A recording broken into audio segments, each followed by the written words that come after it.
Order. Today is January 17th, 2023. So I will call the meeting to order at 7 o'clock, and I would like all of you to stand, if you can, for the Pledge of Allegiance. I pledge allegiance to the flag of the United States of America and to the republic for which it stands, one nation, under God, indivisible, with liberty and justice for all. Thank you. Mr. Clerk, roll call. Supervisor Kowal. Here. Treasurer Roman. Here. Clerk Noble here. Trustee Ruggles. Here. Trustee Smith. Here. Trustee Voorhees. Present. Trustee Powell. Here. Okay. We have a slight change to the agenda. Item 6H was supposed to be a standalone item. It is going to be moved to 9J, and we're going to add 9K, which is the need to reschedule our April meeting due to the fact that the MTA is the same week. I'm looking for support. Support. I have motion and support. All in favor? Aye. Thank you. At this time, we have any public comment. You'll have 3 minutes to state your case, so to speak, generally on items that are not on the agenda, as we often have a lot of back and forth when items do come up. So if anyone has anything they'd like to say, they'll need to come forward and state their name for the recorder.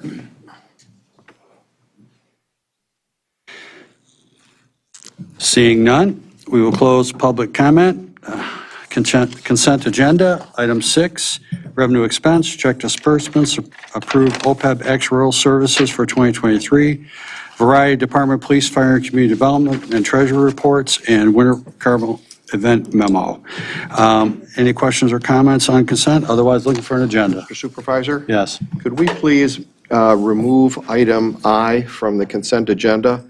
I just have a question, and rule is that we can't even ask a question if it's on there. And then I didn't know if any of my colleagues wanted to have H removed so we could discuss the appointees. H has already been relocated. Oh, I'm sorry. I just said I missed that. I Yes. apologize. Yes. So I guess we can, if you have a concern over I, we can pull it off. I would like have that, no please. objection.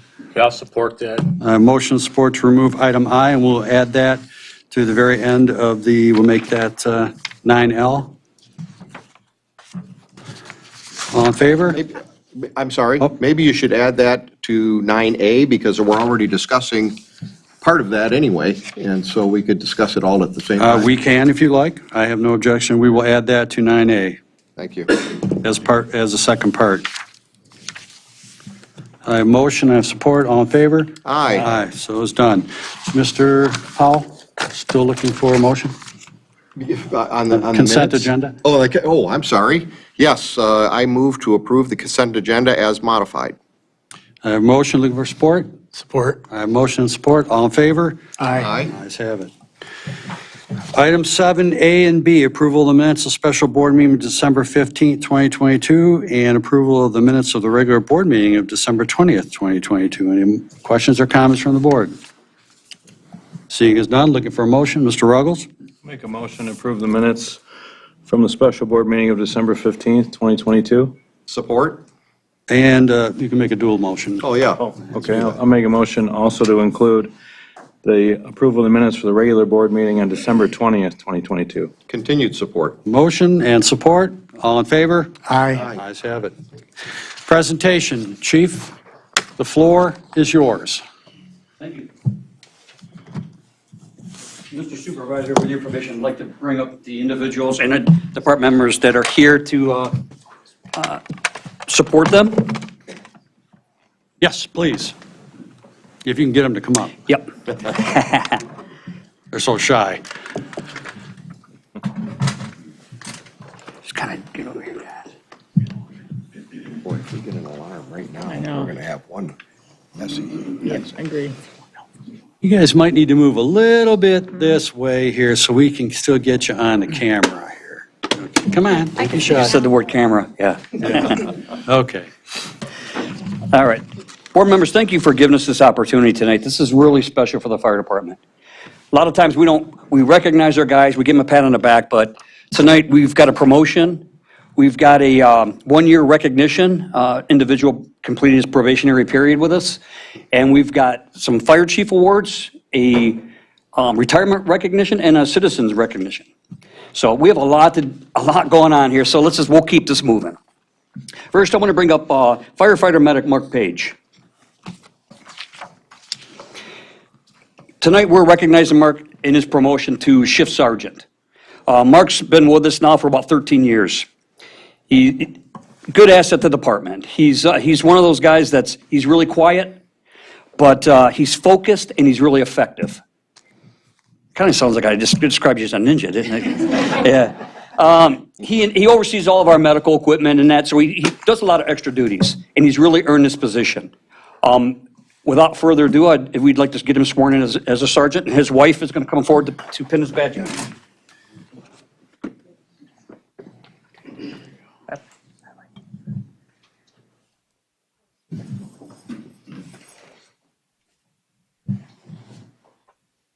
Oh, cool. Face him right here. Raise your right hand, please. I do solemnly swear or affirm that I will support the Constitution of the United States and the Constitution of the state, and that I will faithfully perform the duties of the office of sergeant for the Township of White Lake, County of Oakland, and State of Michigan, according to the best of my ability, so help me God. I do. Congratulations. Thank you.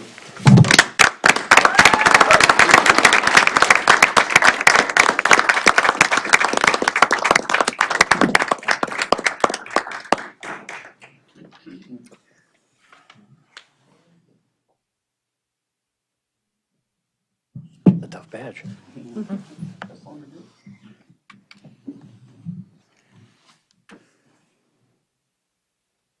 Need a sharper pen. Good enough, all right. Yeah. Go right around and shake all Anthony. our hands. Anthony, can you get the portable mic? Congratulations. Congratulations. All right, Stuart, come on up. Thank you. All right, next one we're going to recognize is our one-year probationary period recognition for firefighter EMT Stuart Agranov. Stuart came to us, he's one of the guys we stole from Farmington Hills Fire Department. So he's just been here a year now. He's completed his probation. And one thing about our probationary period here, it's not a give me. Just so you guys understand it. There's a lot to this, and this is really, it's a 25-year investment for this township. So it's important that we really analyze this guy as this year goes on, watch his training, watch how he performs, and it gives him an opportunity to make sure that, hey, you know what, we're good. He's a good fit for us, but are we a good fit for him? But I commend him in his efforts and completing his probationary period, and his father, John, is going to come up and pin his badge on.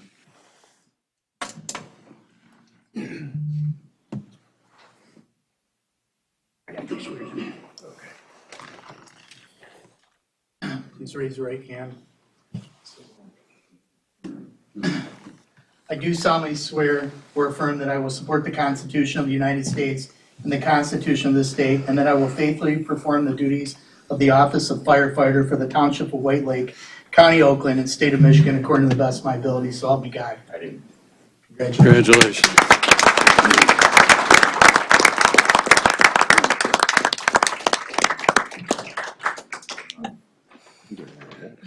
No, I thought that too.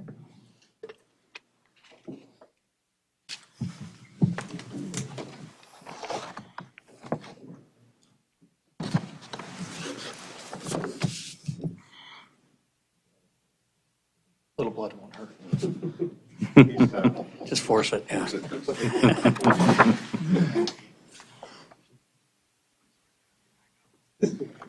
Yeah.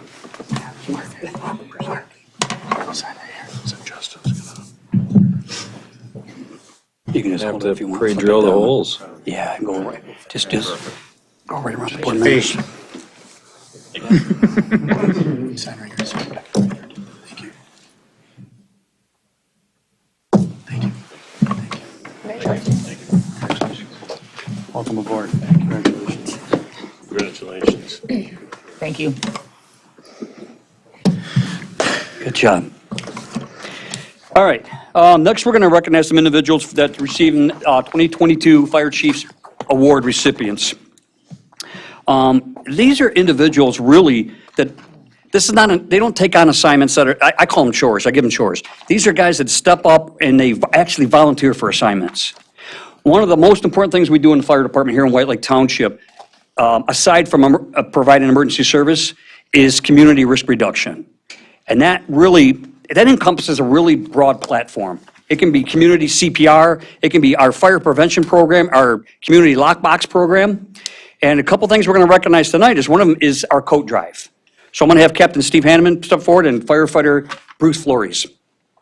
These individuals, most of you probably don't know it, they've been instrumental running the department and community coat drive for over 20 years. They do most of this on their own time. So that's a large commitment. When you think about it, 20-year commitment, coat drive, making sure people that have economic difficulties, that they have the stuff they need for the cold weather. So I'm proud to give these awards to these two individuals. It's a long time coming.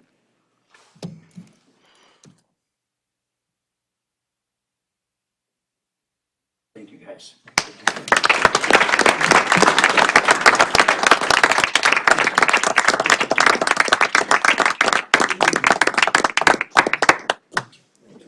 All right. Next two individuals, Sergeant Miles Pierce, and your partner's not here? Oh, there he is, right there. Firefighter Andrew Sittler, come on forward. These guys last year took on a task that they came to me and they wanted to do something we've really never done here before. Most time we talk fire prevention, we're talking commercial buildings. We go out, we inspect commercial buildings. We don't do a lot with residential property. These two individuals started our home fire inspection program, something we provide for free. At the homeowner's request, we go in, they inspect the home for safety, and also if they need smoke alarms or carbon monoxide detectors, they install them. So again, a large commitment for just to step up and volunteer to do that.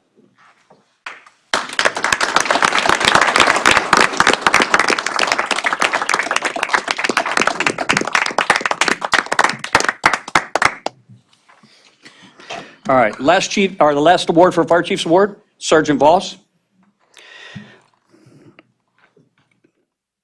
So Sergeant Voss, I call him Corey so much, I'm trying to be professional here. Sergeant Voss, can you guys hear me okay? I keep walking away from the mic. He's stepped up and he's taken on our new hire program. Our new hire firefighter orientation, part-time, he oversees their training, and he kind of monitors and does their training surveillance throughout the time they're on probation. Everything he's doing, he does the interviews, he's reviewing applications. It's a tall order. It's a tall order that really needs exceptional commitment to be successful, and he's given that. And again, I commend him for it.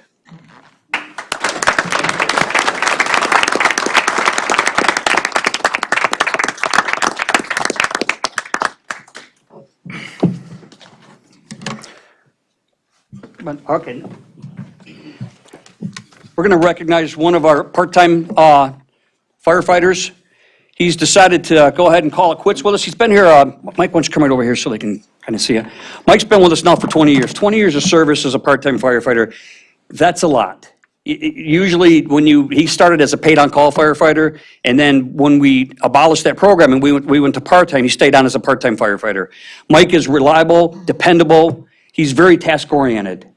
We hate to see him go, but we certainly wish him well, and we thank him for the service to this department and this community.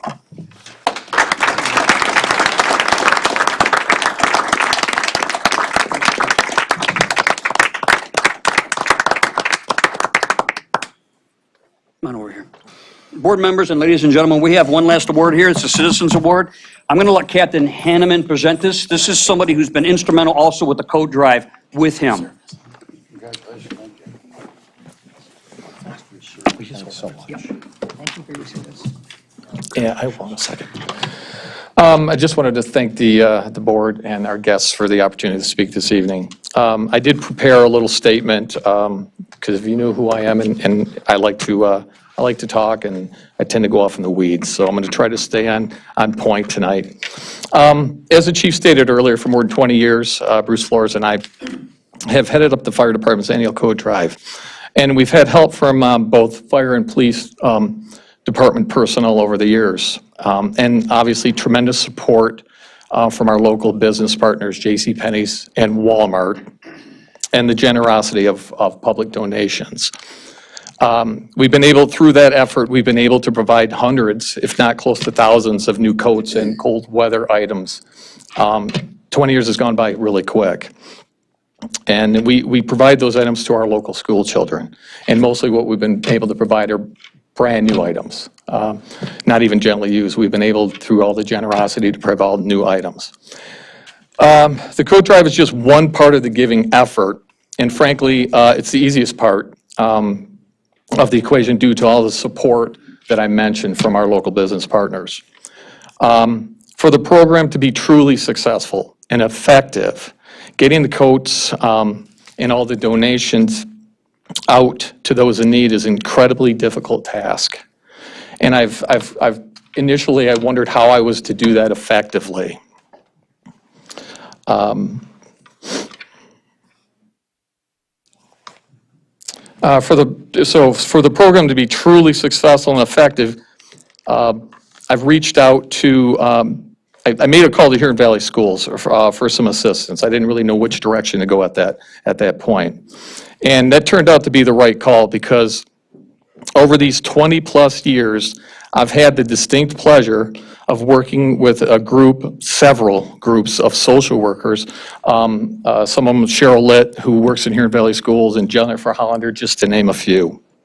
And they were unable to be here this evening. And there's many others in our community in different districts, being that White Lake covers 5 different school districts. Social working, I think, as we can appreciate, is a dynamic and demanding profession.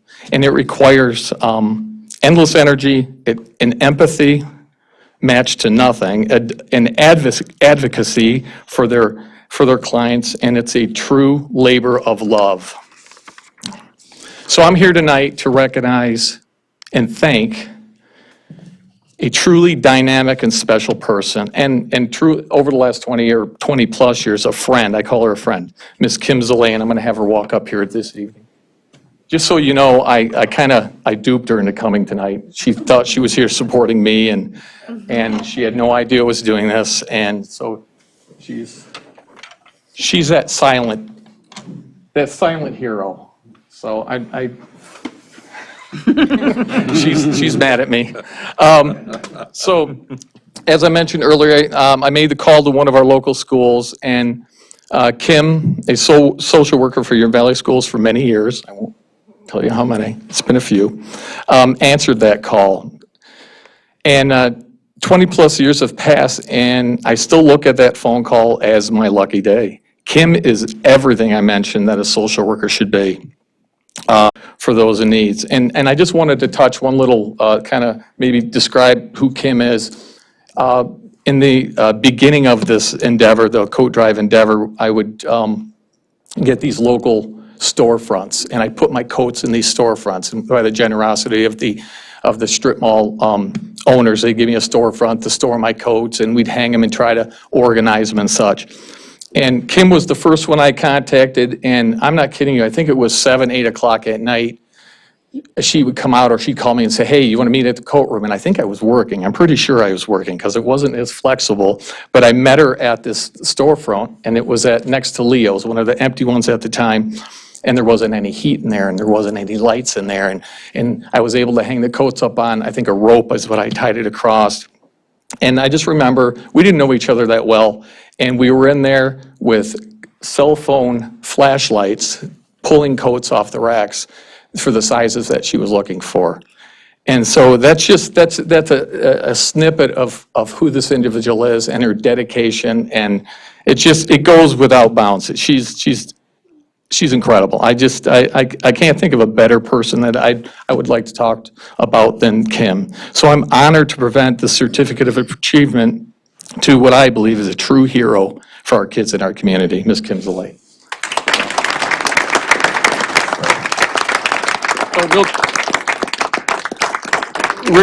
It basically says, in recognition of your tireless dedication and valuable role to the fire department annual coat drive for the community. Your kindness and commitment is to be applauded. We truly appreciate all that you do to assure the success of the coat drive.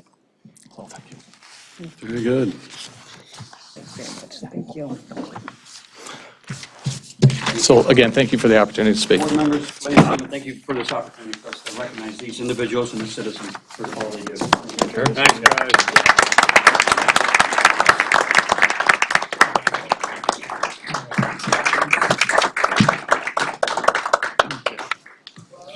Good presentation. We'll give it a minute, let the room kind of clear.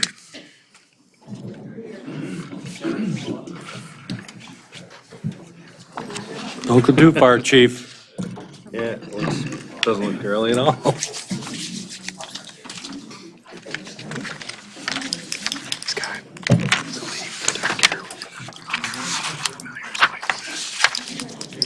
Which one? The tall one? Yeah.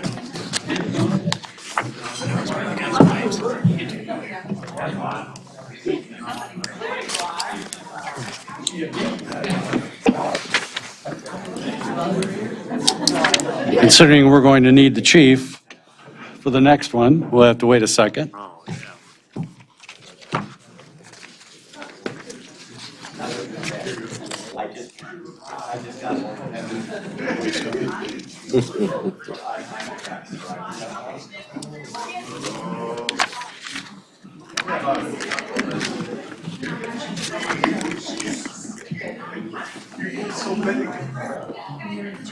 A lot of awards tonight.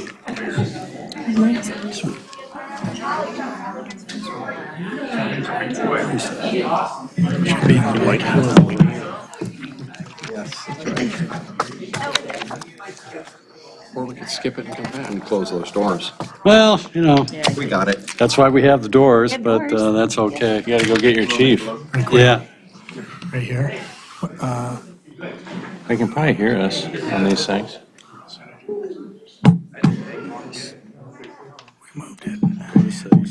I think the chief forgot us. Next page, first page, page 1. Yeah, I think so too. Go to 6. Okay, hold on. Chief? Can we do it without the chief? No, not really. Okay. Call him? Or the fire marshal? Yeah. Thank you, Mr. Anderson.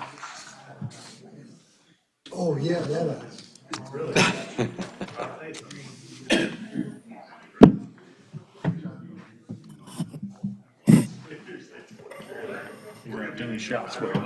Yeah, he's there already. We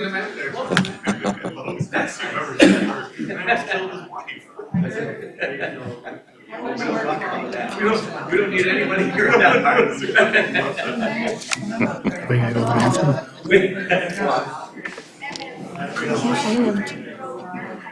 Technical delay. Can we go to the item 9B? They're going Well, back now. I think he's coming now, so. There he is. No, because I need to get him through this, because the next one, we might be for hard a to see few him in a minutes on it, so. He's coming. I don't see Jason though. He said we need Jason. Hi, chief. No problem. We have two items that'll be 9A and then substitute 9A, AA, which came from 6I, which was the Winter Carnival event memo, which Mr. Powell requested to be removed. But nonetheless, did you find any questions or concerns about the applicant for the fireworks permit for the White Lake Citizens League? No Anything? concerns, no objections. They've met all the federal licensing requirements and all the application requirements, so they're clear to move forward with us. Okay. Any comment on the letter? There was a letter that was. The memo? Memo, January 4th, the special event committee met to consider your application. Your special event permit met on behalf of the White Lake Citizens League for the Winter Carnival to be held February 4th, 2023 on the ice of White Lake near White Lake Inn is granted and as required in Chapter 6 of Section 621D of the White Lake Township Code of Ordinances. Decision of the Special Events Committee is being mailed to you and forwarded to the Township Board at the next regular scheduled Township Board meeting for informational purposes. Please be advised that the related fireworks permit is still subject to Township Board approval and pending completion of review by the Fire Department. Chief, that's going to be when the fire marshal goes out and inspects the Yeah. fireworks that day, and we can't do it That's until that common. We day. can't inspect it when it hasn't occurred yet. That's what that with any letter's about. fireworks application. When I was the fire marshal, did the same thing. So we do an on-site inspection prior to the display. So we approve the application as submitted, but the fireworks itself we submit and grant the operational permit once we've inspected the site. And the chief brought that up right after the meeting or during, right, chief? So that's They're aware of that. Yeah. And that's the same thing every year with them. every year. And as a reminder, they shoot the fireworks off from the lake. And at this point, the fireworks are February 4th. As a person that has enjoyed them for many years, I don't think the lake's going to freeze over in the next 2 weeks. I think they're making a decision on the 20-something. Yeah, I agree with you. There's not gonna be enough ice Yeah. for them to shoot. I doubt it unless something really crazy happens here. There will be a further review. There's a. No, absolutely, but I mean, a date that I love all the questions, but it's not, I don't, in my personal opinion, I don't think it's going to go this year. Will they have the event without the fireworks? No, well, if the ice isn't frozen over, they won't have the event. Yeah, the ice, So No that's- carnival. Yeah. That's the reason Yeah. why I asked for it to be taken off the agenda, or taken off the consent agenda, because I was concerned, the lack of ice, their whole program revolves around events on the ice, and so I wanted to know how they were Yeah, going and to their deal with that. application process, that was discussed, and it was also a date, I can't remember at the top of my head, but it's in the application of what's called the line of demarcation, not to go past if there isn't ice by such a date, and ice of a certain thickness approved by the DNR, they won't do it. Okay, well, that's why I moved. That's in the it. application. Okay. Yeah. I read the application, I didn't see anything about rain, That, a non-ice. yeah, it may not have been 100% spelled out, but it was a conversation, and there should have been a footnote in there. Okay, great, so that addressed my question. Yeah, good question, though, good question. I've got a question. It's not pertaining directly to the fireworks, but the carnival. I don't know if anybody would know, but as far as police, the police department, they. There was send guys- a reconsideration of extra police and extra, And this you know. this was an issue last year, right? yes, it was, and it was addressed at the application process, in the application process. it seemed like So there's, how did you address it? There was going to be some additional staffing, there was going to be some areas, if you wanted to look at the application and see what areas would be blocked off for access to the lake, things of that nature, that was all determined by the fire marshal and the chief, and PD. And utilize CERT members too. Oh, yeah? Yeah. Yeah. it seemed like If they were going ice to put the freezes. porta potties where they went on last year. Pardon?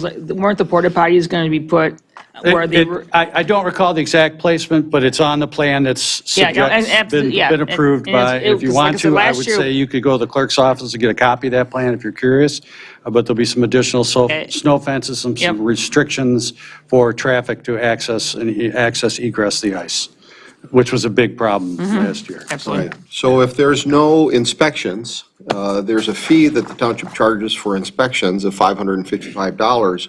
How does the township deal with that?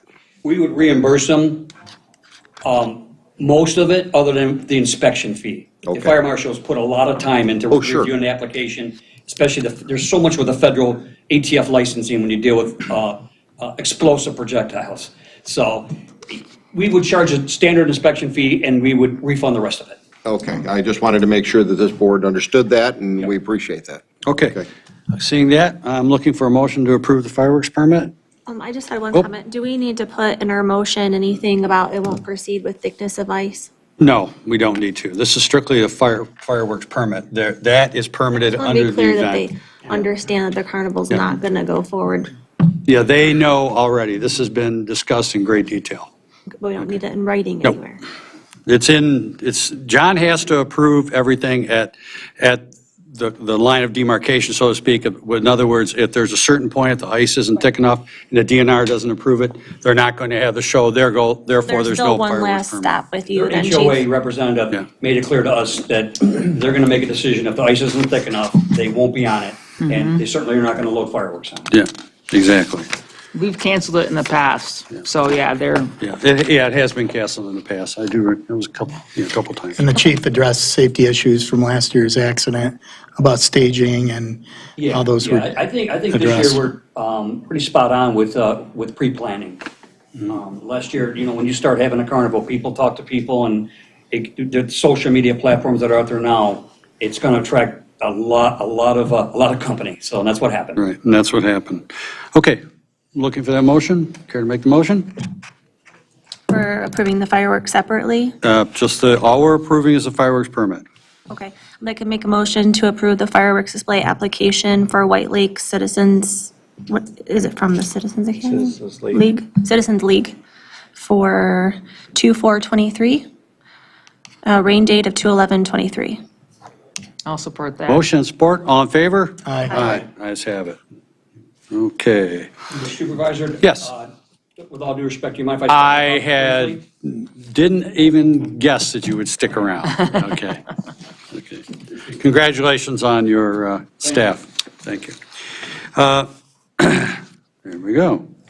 Okay. 9B, Resolution 23001, Adoption of Parks and Recreation Master Plan 2023-2027. Gentlemen? Thank you, Mr. Supervisor. Tonight, the board's considering Resolution 23001 to adopt the 2023 to 2027 Parks and Recreation Master Plan. This process kicked off in June of 2022, so over the last 8 months, the Parks Committee has been working with staff and the consultant hired by the board to do the update to the master plan.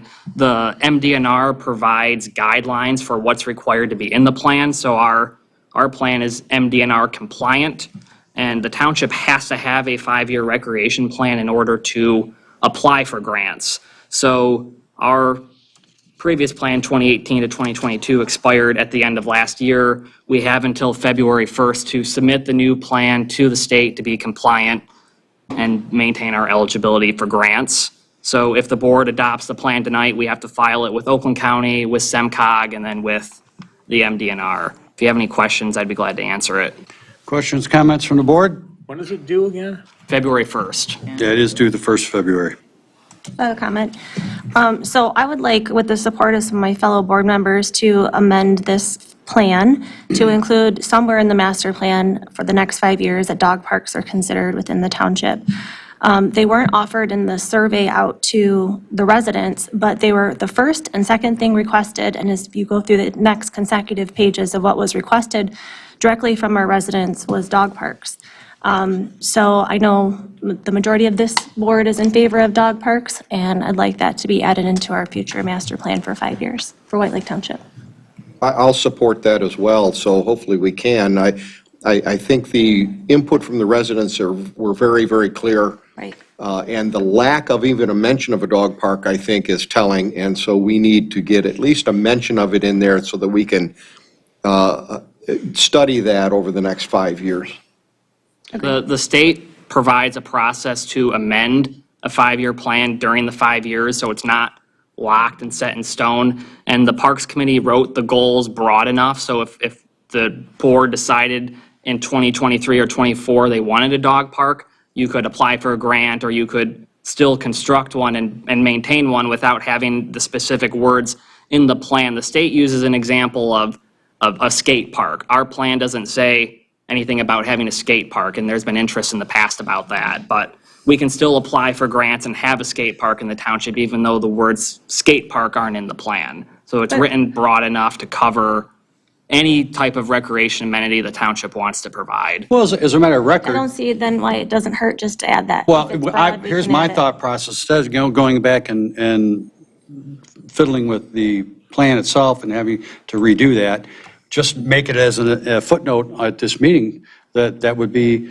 the board would be amicable looking at potentially a dog park in the future, in the 5-year plan. There's also a certain requirement to have a 30-day public review for the plan. So if things come up like grammatically or syntax errors, things that are minor, we can change those, but something that's major content, like if we want to take out, we're not going to have Stanley Park anymore, or we're going to build 4 more parks, something that's a large amenity or something that's a major item, the state would require to have another 30-day public review, which would put us after the February 1st deadline. Right. That's why they allow the process for amendments anytime during the 5 years. So Justin, tell me how we can amend it instead of telling me all the reasons how we can't. I'm not familiar, I don't know what the process is to amend it, but there is a process and you can amend it anytime during the 5 years. But we can amend it tonight? If it's a major change, then we wouldn't be able to submit it by February 1st. A footnote would be sufficient? A footnote would be, I would think that would call it out and it'd be of record. Right. I agree. And I'm good with that as well. I think that's adequate. I don't want to stir up We the don't want works. to hold them up, but No, that would work. yeah. But a footnote, so if you care to make a motion? Does anyone have any other questions on the plan, by the way? Let's talk about As it. the Parks and Rec liaison, we voted not to have a dog park in White Lake Township. We had recommendations from a lot of vets that dog parks are not good.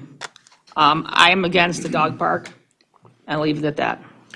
So do we have, maybe we should do two separate motions then, in order to see if the board agrees with that position or not, because I think it's important that the Park and Rec Committee receive what direction this board might want. So as a footnote to the minutes tonight, I move that we direct the Parks and Rec to recognize the fact that there are people, residents in this township, that would like a dog park in the township somewhere, and the Parks and Rec should study that over the next couple of years and present it to the township board. Got all that? Support. Okay, hang on, we're not done here. We really need someone to make a motion to adopt the resolution because we have to send the resolution. We are, There yet. yeah, this is the footnote that he's dictating here. So I understand that, there are different thought processes of it as such, but importantly, the fact that it can be amended, okay, should it arise, and it is something that there has been some interest in.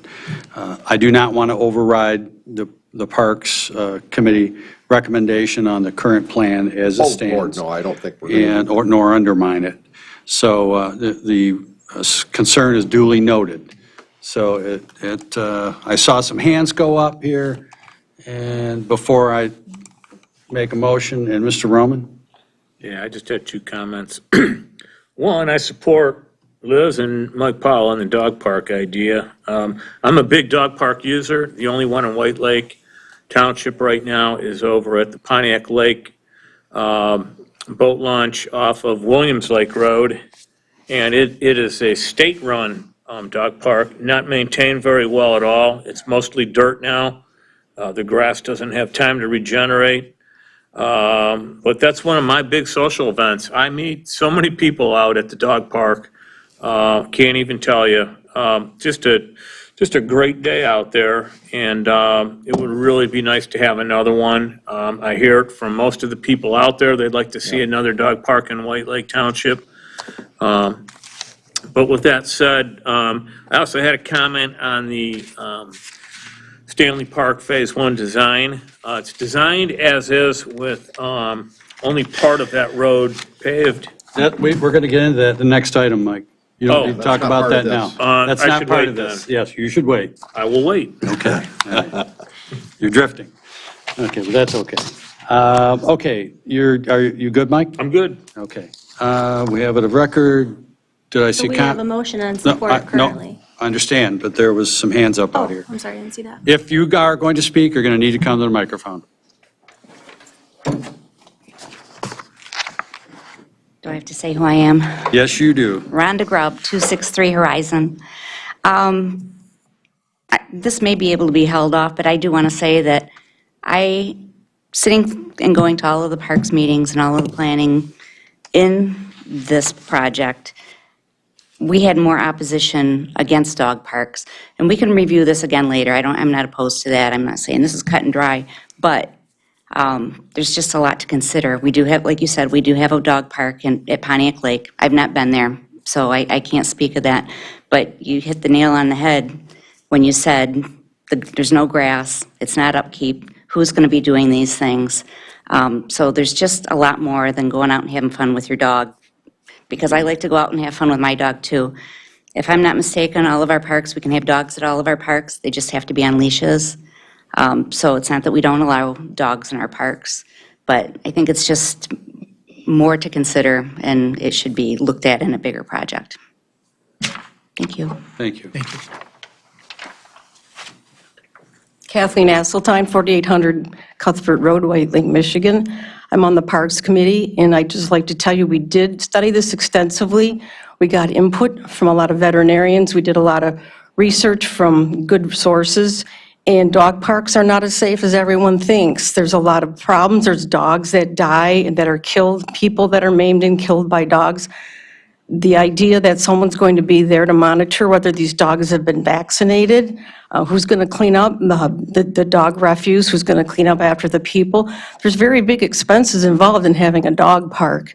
And we did do our due diligence and did a lot of research. And at the time, we believed that it was not in the best interest of White Lake at this time to include dog parks, even though they're very popular. I don't think people understand what goes into properly running a dog park up to the standards we would want in White Lake.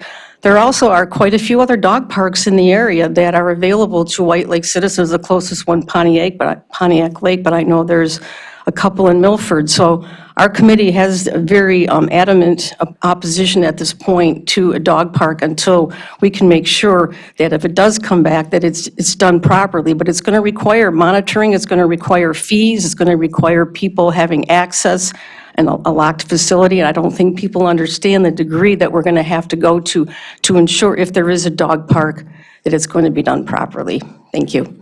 Yeah, there's the, not only does the dog have care and feeding, but the park has care and feeding, which is probably going to require seasonal employees and as actually probably a full-time employee because the park will be used all year round. So that also does put another economic constraint on it. So it is something that just needs to be thought through. Yeah, and that's So- why this is a footnote, and I might add that the same thing could be said about any park. When we have a park, we're committing to take care of that park and doing it properly, and so this doesn't mean that we're designing a park or anything like that, but I believe our residents are mature enough and knowledgeable enough to do their own research. If they want to use a dog park, they will. If they don't want to, they won't. But I don't want to have this official statement in the township that the township board is against dog parks, because I'm in favor of dog parks. Correct, and I support Mr. Paul on those same comments. This is an overlying request for years now from residents that I hear that they would like us to explore a a dog park and for recreation use and in our park plans. And that's all we're asking tonight is that it's looked at and considered and part of our master plan and a possibility in the next 5 years. I, for one, will go on the record saying as a board member, as elected official of this township, I am not in favor of the recommending body Park and Rec's resolution against dog parks. I'd ask my fellow board members to join me in putting this footnote in tonight. Okay. You had one comment, sir? Yes, Steve Woodard, 953 Schuyler. I go to all the Parks and Recs meetings because I'm pretty interested in Stanley Park. And I would say the due diligence that was done on the dog park issue was more than I think a lot of other items that they looked at. And but what was telling was that nobody showed up for any public comment. Nobody showed up to say, yes, I want it, I support it. Yes, they put it on their surveys that, yes, that's something they wanted, but nobody, zero crickets, actually came forth and said, I got to have this. So what we did here was it was a high maintenance issue. It's a potential liability issue. It's a, the one in Pontiac Lake is a good example. We're going to be maintaining something continuously. So I understand the need to have it in the plan, so you address the issue with the residents that asked for it, but they are in a significant minority, I believe. Thank Thank you. you. Okay. Anyone else? Mary Early, 5925 Pine Ridge Court. I just want to echo Steve's comments. Out of 30,000 residents, there are 3 citizens who go to the Parks Committee meeting, John, Steve, and me, 3 out of 30,000.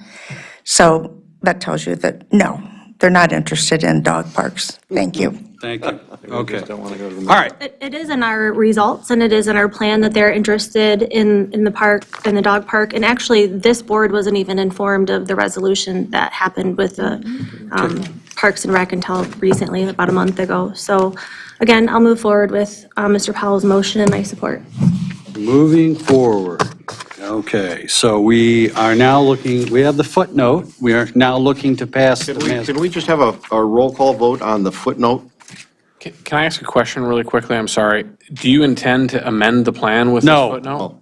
Okay, I No. just want to make sure. In the minutes So of you tonight's simply want meeting. to go on the record in the minute. We're calling it a footnote, but if, Yes. when I hear footnote, I'm thinking Correct. something in a, We're not stopping your plan from going forward. I just want to make sure I understood. Okay, thank you. I don't think it's necessary. Then that's your call. Yeah, okay. So, All right. But the footnote is there. So it's Okay, just so- for the minutes. I want to understand, so it's not in the actual, so it won't hold up the It is a five-year plan? footnote. Okay. That is all it is, a footnote Okay. in the minutes, period. So it's of record. But you're not proposing to take a vote? No. I made a motion, And and I it was support it. seconded We have to take a vote. Oh, have we're to take a taking a vote on, on the amendment. we're not amending it. Then the footnote. I'm asking the township board to take a vote on the motion that I made. You must take a vote on my What's your motion. motion, What's your Mike? motion? A Yeah, can we hear the footnote? motion? You didn't say it as a motion, Mike. Yes, you I did, did, and I and supported it was it. seconded. And then we took If we could public have the comment. recording secretary read it back, You read that it would be back? fine. The reason is, I want our Parks and Rec committee to know that this board is serious. So, I don't have it as a motion, we have Paula as a footnote to the minutes. Not as a motion. then I make it as a motion. make a motion for this board to go Apologize on now or later. record, as to creating a footnote in the minutes that that the Park and Rec will consider in the next 5 years a location for a dog park. Support. Motion support. All in favor? Aye. Opposed? Opposed. Opposed. Okay, Thank you. thank you. Moving on. Okay, now we need to approve the plan. Yes. Okay? Any questions or comments on the plan? Yes, Mr. Supervisor. Yes. I've got to say that it is an incredibly professional, just a masterpiece plan. I was impressed. Every Don't page talk it up too much, his head's gonna get big. I know, but every page I turned to, it was just beautifully presented, organized extremely well. It represented White Lake Township very, very well, and I wanted to compliment our staff and, quite frankly, the consultant. Yeah. No, they did a very good job. Yes. Seeing as that, would you care to make a motion? Oh, Just got a Mr. comment. Yes. Just that when we go out to bid, that we have it bid as printed and also. That is, you're on the wrong You're on the wrong subject. one again. You're still on the wrong subject, We're Mike. on B, You're on the wrong subject option of the matter. Park and Rec Master I will Plan. withdraw my comment. Okay. Mike, I'll nod when it's done. That's okay. Are we ready for a motion? We're ready for a motion. I'll make a motion to approve Resolution 23-001, the adoption of the Parks and Rec Master Plan 2023 to 2027. Support. Motion and support, all in favor? Aye. Ayes have it, thank you. Not yet, Mike. Wait a second, let him introduce it. Okay, Mike. Okay, we're getting warm now. Okay, item C, consideration of Stanley Park Phase 1 design approval. Gentlemen. So in February of 2022, the board approved a contract with Beckett and Rader to move forward with preparing the site plan for Stanley Park. And I'm just scrolling to it now through the packet here. So over the last year, we've been working on that, and we're held up for several months with the U.S. Fish and Wildlife Service and the National Park Service. I'm going to interrupt you for just a moment. Okay. I have here in my hand Land and Water Conservancy Fund Grant Award announcement from, through Debbie Stabnow's office, and the date of the award is 1/11/23. Amount of grant award, federal share, $516,400. Wow. Wonderful. But the timing was right. I'm sorry. That is So we- fantastic.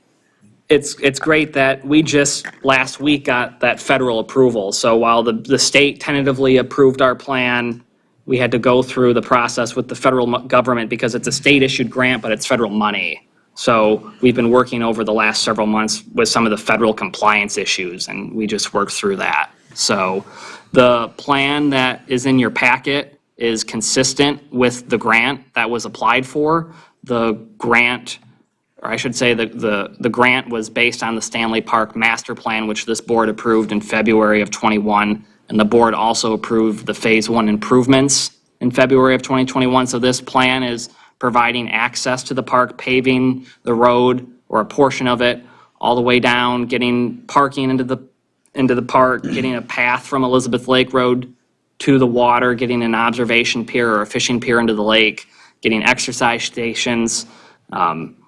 That's really what we're getting in Phase 1. And we have to build what was approved by the state and the federal government. If you have any questions, I'd be glad to answer it. You did a good job on, conserving the land and the trees, and it's very important. I know that there was some thought processes there, and I think by some minor adjustments to the road, we saved over 35? We saved almost 36 trees by keeping the road in its current location. It has to be wide enough to accommodate a fire truck, and so by keeping the road in its current location, just widen it slightly, we were able to save almost 36 trees. And seeing as out of the park, and those trees are actually just absolutely statuesque, I couldn't, in my good conscience, thinking, hey, it's a park, we're trying to conserve this stuff, why would we be cutting it down? Yeah. So, any questions from the board members? Mr. Roman, do you have something you want to? Is this the proper time? Yes, this is it. Yeah, just so that when we go out to bid, if we can go out to bid as printed and also with an option to pave the unpaved portion of the road. That is currently a bid alternate that will be part of the bid. Great. Yeah. Thanks, Justin. Any other questions or comments from the board? Yes. It looks wonderful, and Mr. Powell and Andrea and I had an opportunity to work on this with Parks and Rec, which seems like ages ago, so it's so fantastic to see it here in its final stage moving forward, so I'm thrilled. It's wonderful. I was going to make a joke and say, where's the dog park? I'm not going down there, so. But I did have some questions, and it may be not the right time to amend the plan, but I want the staff and the consultant to at least, maybe to get back to me on why certain things weren't done.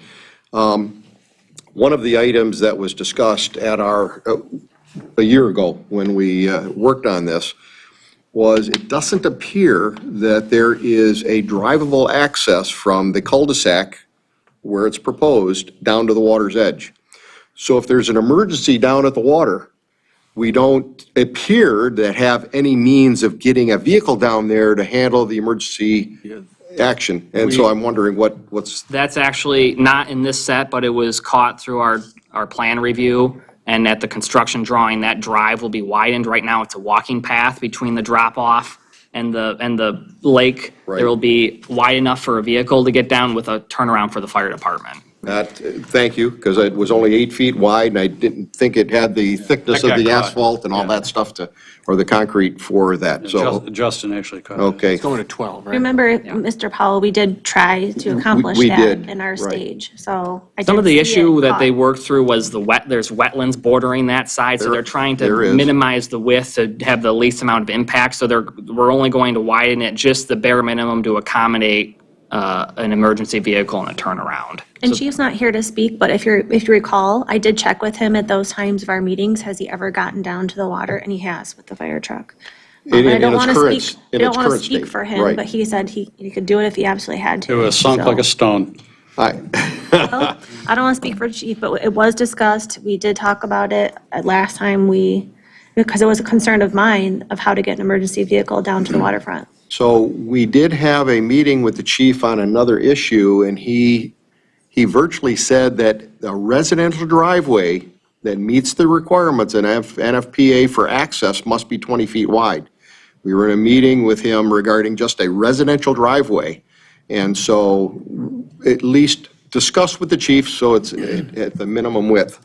The next question I had, at the front entrance up at Elizabeth Lake Road, we show concrete walkway, 5-foot wide concrete walkway versus a more rural look of an asphalt pathway. So the concrete walk is right adjacent to the road instead of separated, and it's a concrete sidewalk. And I just, as part of White Lake, I don't think of White Lake being a concrete sidewalk. I think of it as an asphalt pathway, and didn't know what the thinking was on that. I think part of it is that the northern portion of this property is going to be adjacent to the Civic Center and the Public Safety Building. It's probably going to have a more suburban look than a more rural look. Really, the material is, irrelevant, whether it's asphalt or sidewalks, but I think they were designing specifically the northern portion to have connectivity to the public safety and try to be more cohesive up there, at least at the roadside. So the pathway along the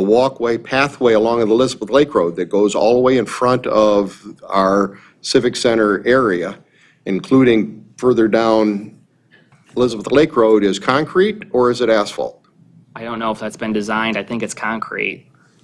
I think it's concrete because the thought was that the buildings would potentially in that area be pushed closer to the road, and we were going to have on-street parking, and generally back a curb. Are you referring to Elizabeth Lake, the corridor? That's concrete. Yeah. Okay, so our triangular pathway that goes all the way down and up Elizabeth, up. You're Tegra talking Line about and the back. Triangle Trail? Yeah, I am. That's going to be asphalt. Okay, and where does that start compared to our concrete that we're talking about now? Well, the concrete that we have, I'm sorry, go ahead. The Triangle Trail will be concrete Oh, I stand along corrected. Tegradyne. Along Tegradyne, yes, okay, I'm sorry. Okay, so it will be concrete, all right, or various, okay. Asphalt. All right, It'll be, right now, there's an asphalt path along the senior center and to the Oxbow Lake Baptist Church. So the asphalt will run to where the road commission's putting in a roundabout. The road commission's doing a section of concrete sidewalk adjacent to their roundabout. We're going to connect on Tegradyne to their concrete sidewalk, with the concrete sidewalk going all the way north to 59, and then run asphalt on 59 over to Village Lakes, where the JCPenney is. So it's not going to be isolated to just concrete, it's going to be both, but at least it's The not. majority of it is concrete. Okay, no, I appreciate that. I did notice that there are timbers lining all the way down the roadway. And that appears to be obvious. It's so that vehicles don't even have the opportunity to go off the roadway and get on the grass. So in a major event, you're not going to have accessory or additional parking available anywhere on the park. The supervisor and I actually talked about this. Those timbers are a bid alternate, and the number of timber bollards can be reduced, and that would actually be a cost savings. So we've already kind of talked about having events down there, whether it's food trucks, whether it's a carnival, whether it's a farmer's market, whatever it is, getting some of those areas open for vehicles. Okay. So those timber bollards are a bid alternate to see what they come back at, and then we can pick the number at that time. Okay, that makes some sense, because psychologically, then you are confining the road, but between the bollards, you might be able to have some access or some parking, off-street And parking. Mike, there was a couple areas there that are, I'll call them environmentally sensitive. Oh, sure. And we, in particular, in that first wind down, before that first, I'll call it marginal crossing there, once you get back to that open area in the back, that's a whole different ballgame. Okay, it just But- shows it very tight all over Yeah, town, and so- he called that out, and he and I were talking about that, and it was indeed listed as an alternate on the bid, so it can be looked at and reviewed, but I think the general thought process here was to keep vehicles off those environmentally sensitive areas. Rightly But so. in the event that we have some sort of a larger event down there, we're going to need some additional on-lawn parking, we're going to have the ability to do that. Okay, thank you for that, absolutely. I did want to point out that the concrete platforms at the beginning of the boardwalks, in perfect solution. That is a major impact area, and so I wanted to compliment staff or our consultant for doing that. I thought that was great.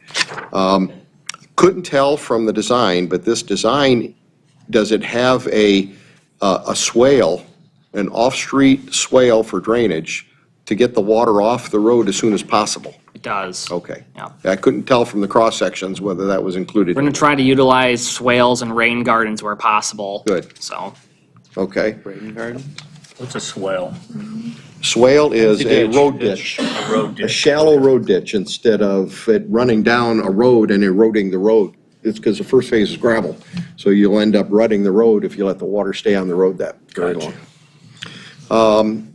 I also didn't, let's see, I didn't particularly like this, and you guys know me well enough because I don't like bureaucracy. On the plan, it says that the stormwater system will be designed per Oakland County requirements. I don't believe we've adopted the latest version of Oakland County, and we don't want to, and therefore it should be mentioned as the White Lake Township stormwater requirements, not Oakland County standard requirements. this plan utilized the old Oakland County standards, which are the current White Lake Township standards. Okay, good, so I'm good with that. Yeah. As long, we're giving them a little too much credit. It says this will be done per Oakland County standards, and I just wanted to make sure we didn't get ourselves in trouble there. I got one question. This is kind of off topic. Justin, where does the pathway to Taggart go? So the pathway goes across the street from the park on Elizabeth Lake Road to Taggart, the intersection with Elizabeth Lake Road and Taggart, north on Taggart on the west side, all the way up to M59. Okay. And then once it gets to M59, it'll go run west back to the development where JCPenney and Kroger is. Yeah, it's an awesome, going to be an awesome pathway. Yeah, the Triangle Trail. We don't, in my opinion, we don't do enough pathways, and this is a great, And you were working on something, Trustee Powell, with Senator Runstead, correct? I am, that's correct. He's And here in the audience tonight. well, I don't know why it's not built then. Hello, Jim. Yeah, there are additional paths on the wish list. Right, there certainly are.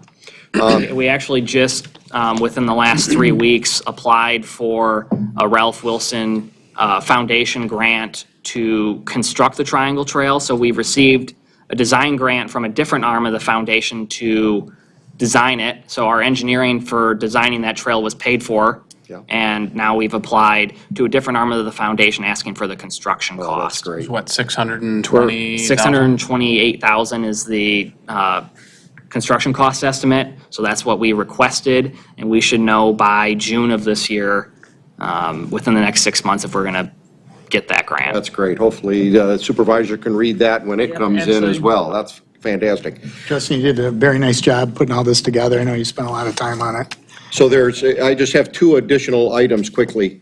I notice on the details for the boardwalk, they're proposing plate shoes on the supporting piers for the boardwalk. Just to mention to staff and to our consultant that helical piles may be required. Those piers that they have designed sink dramatically over the years, and so we may need to do an ad alternate for helical piles instead of the plates that are proposed.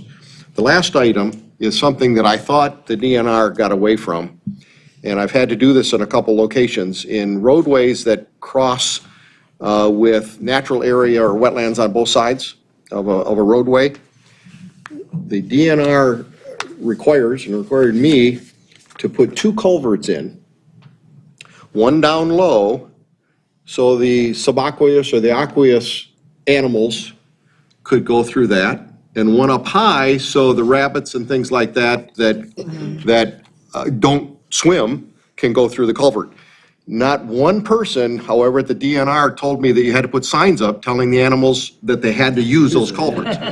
And the firsthand knowledge of the people that live there, they've never seen the animals take those. They, for some reason, crawl right up over the roads and right back down again. So I was somewhat comically amused to see that it's still a requirement in this development, so. If I can, Mr. Powell, it wasn't an DNR requirement, it was a U.S. Fish and Wildlife requirement. It was a federal government requirement, and it was a really. Now that makes more sense. Now that makes a lot more sense. It was a really engrossing process to go several months with them, and they're very overarching in how they get involved with, we just want to build a park. And it took 8 months to go with the National Park Service and U.S. Fish and Wildlife Service through all of their compliance measures to even get the project agreement. Okay. So, Thank you for pointing that out, and I will point out, however, no signs are required. So the animals will do what they want to do anyway.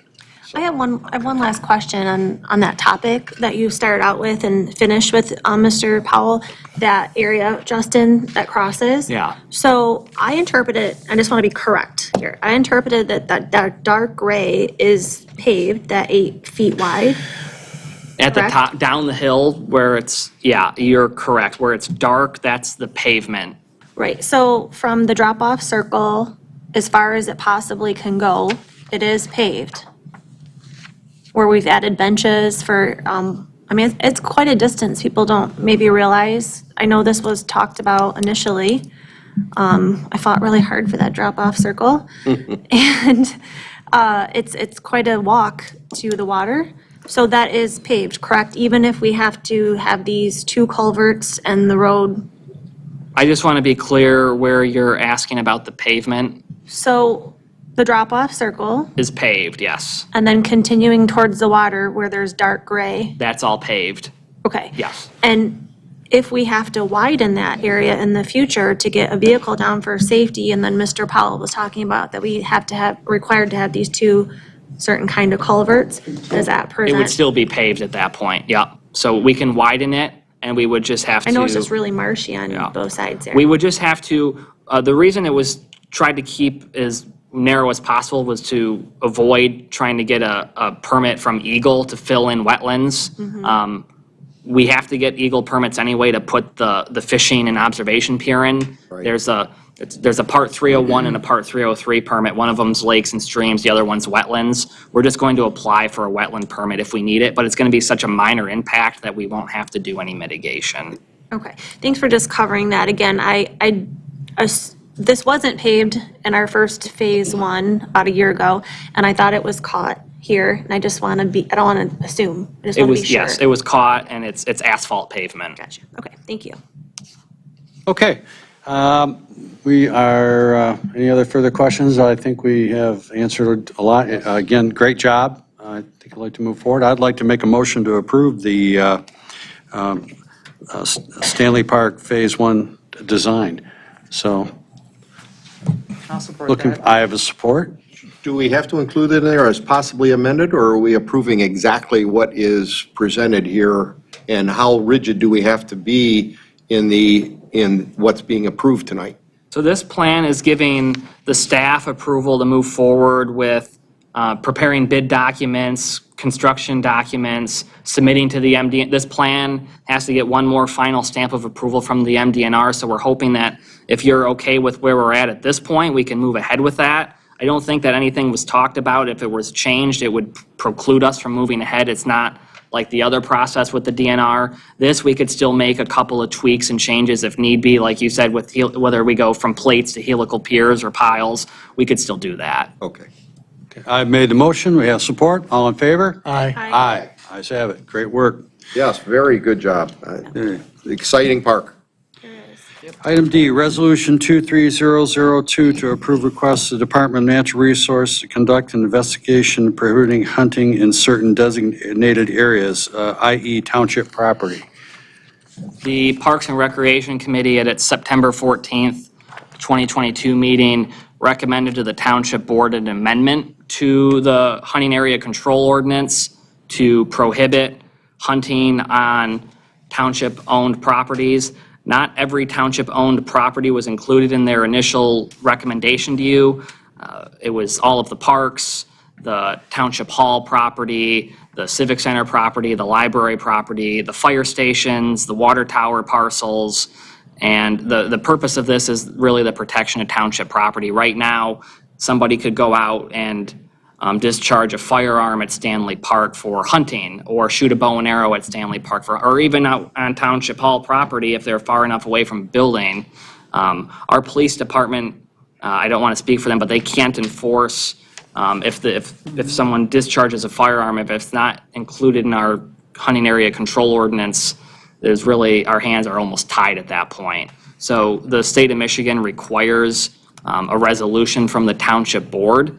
And if the board approves a resolution, then the state, the MDNR, they have to approve prohibited hunting areas. So this resolution isn't finalizing any action that would be taken. It's just starting the process with the DNR to request that they consider these additions to our prohibited hunting areas. And the chief was in favor of this. He actually The police chief requested. was in favor of it because he said under the current ordinance, we can't enforce that action. Difficult.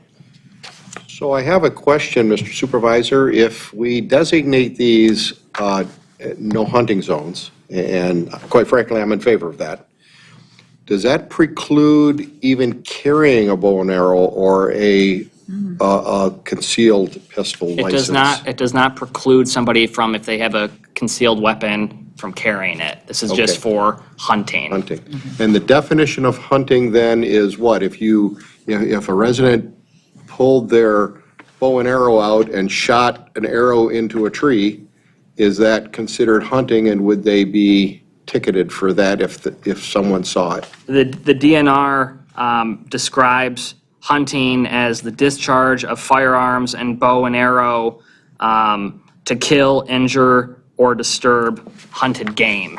So, Okay, because I'd be willing to go far enough to say no discharge at all. I mean, in these areas that the Park and Rec has outlined, I quite frankly wouldn't like to see a discharge of a weapon even. So I don't know if that makes any sense.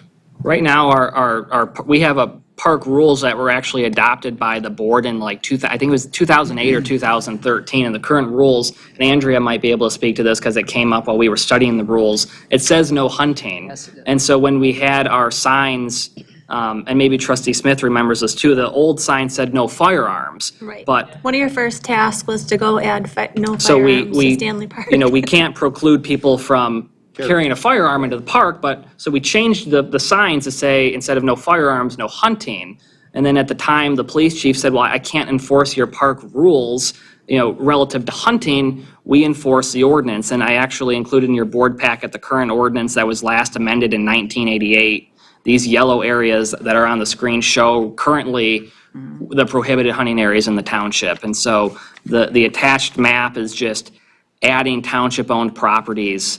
So our police department would be able to enforce if somebody fired a round off in Stanley Park or down here. They would be able to at least have an ordinance to go back to, whether they said they were hunting or not. You may have to add some wording, and it would obviously be subject to, council review of no hunting and/or discharge of a firearm. And we have been working with the township attorney on this amendment, and she is suggesting But this that we is go just to get the process going. This is just, the resolution is just to get the process going, because the state won't consider it until we have a resolution. Okay. I understand. Justin, do we have a ordinance for discharging a firearm within township limits, like cities have it? No, we do not. No, because you can conceal Pretty carry. rural community. I understand that for hunting, other than hunting, like Oh, just somebody for hunting. pulls their, shoots their gun in their neighborhood. Nothing in the general code of ordinances or the zoning ordinance. Except you can't discharge within 400 feet of a structure. Right, those are state regulations for hunting, not in the township ordinance. Okay. So I would like to see this moved along to, for our further discovery through this process, of which we'll get through. So I will make a motion to approve Resolution 23-022 to approve. 002, Mr. 002, excuse me, to approve requests for the Department of Natural Resources to conduct and investigate prohibiting hunting and/or discharging a firearm in certain designated areas of township property. That is motion. Support. Motion and support. All in favor? Aye. Ayes have it. Moving on. Request to approve agreement to deferral sanitary sewer in section 38-514, 836 Williams Lake Road. Yes. We have a residence on Williams Lake Road, 836 South Williams Lake Road, that wishes to connect to township sanitary. The ordinance, section 38-514, would require this homeowner to extend that sanitary system across their entire width of their frontage to make it available to, for future extension. Sean, if you could scroll down to the map that I included. However, This parcel is a 2-acre parcel that is adjacent to a park and a stormwater basin for Autumn Glen subdivision. All of the surrounding parcels are already served by sanitary that butts right up against the south edge of this. And then the neighborhood to the west, the sanitary kind of goes through that neighborhood and then pops out again on Williams Lake Road to the north of the park. The park sits directly across the road from Hess Hathaway Farm, which is deeded to never be developed. It's deeded to Waterford Township, always to remain as an undeveloped township park and working farm. So we feel that this is not consistent with the master plan for the area, but as this is an ordinance, this is the only process that we have to amend it. So I've reached out to our township attorney. She has drafted an agreement for this homeowner. If they ever decide to develop this 2-acre parcel in the future for something other than a single-family home, then we would at that time require them to extend sanitary as needed by whatever that design would be. But at this time, we're requesting the board approve the deferral agreement from section 38-514 and allow this person to get connected. Yeah, it is kind of a island house, so to speak, yeah. Mr. Roman? Yeah, in this case, this is a great example of where your ordinance just can't cover every situation. And it doesn't make any sense to make these people put that sewer in on that Williams Lake frontage. So I totally support this, item deferral. Any other questions from the board? I'd like to make a request. Oh, I have another question, if I could, please. I wanted to thank Aaron and the staff for picking this up, and thank you for bringing this before us.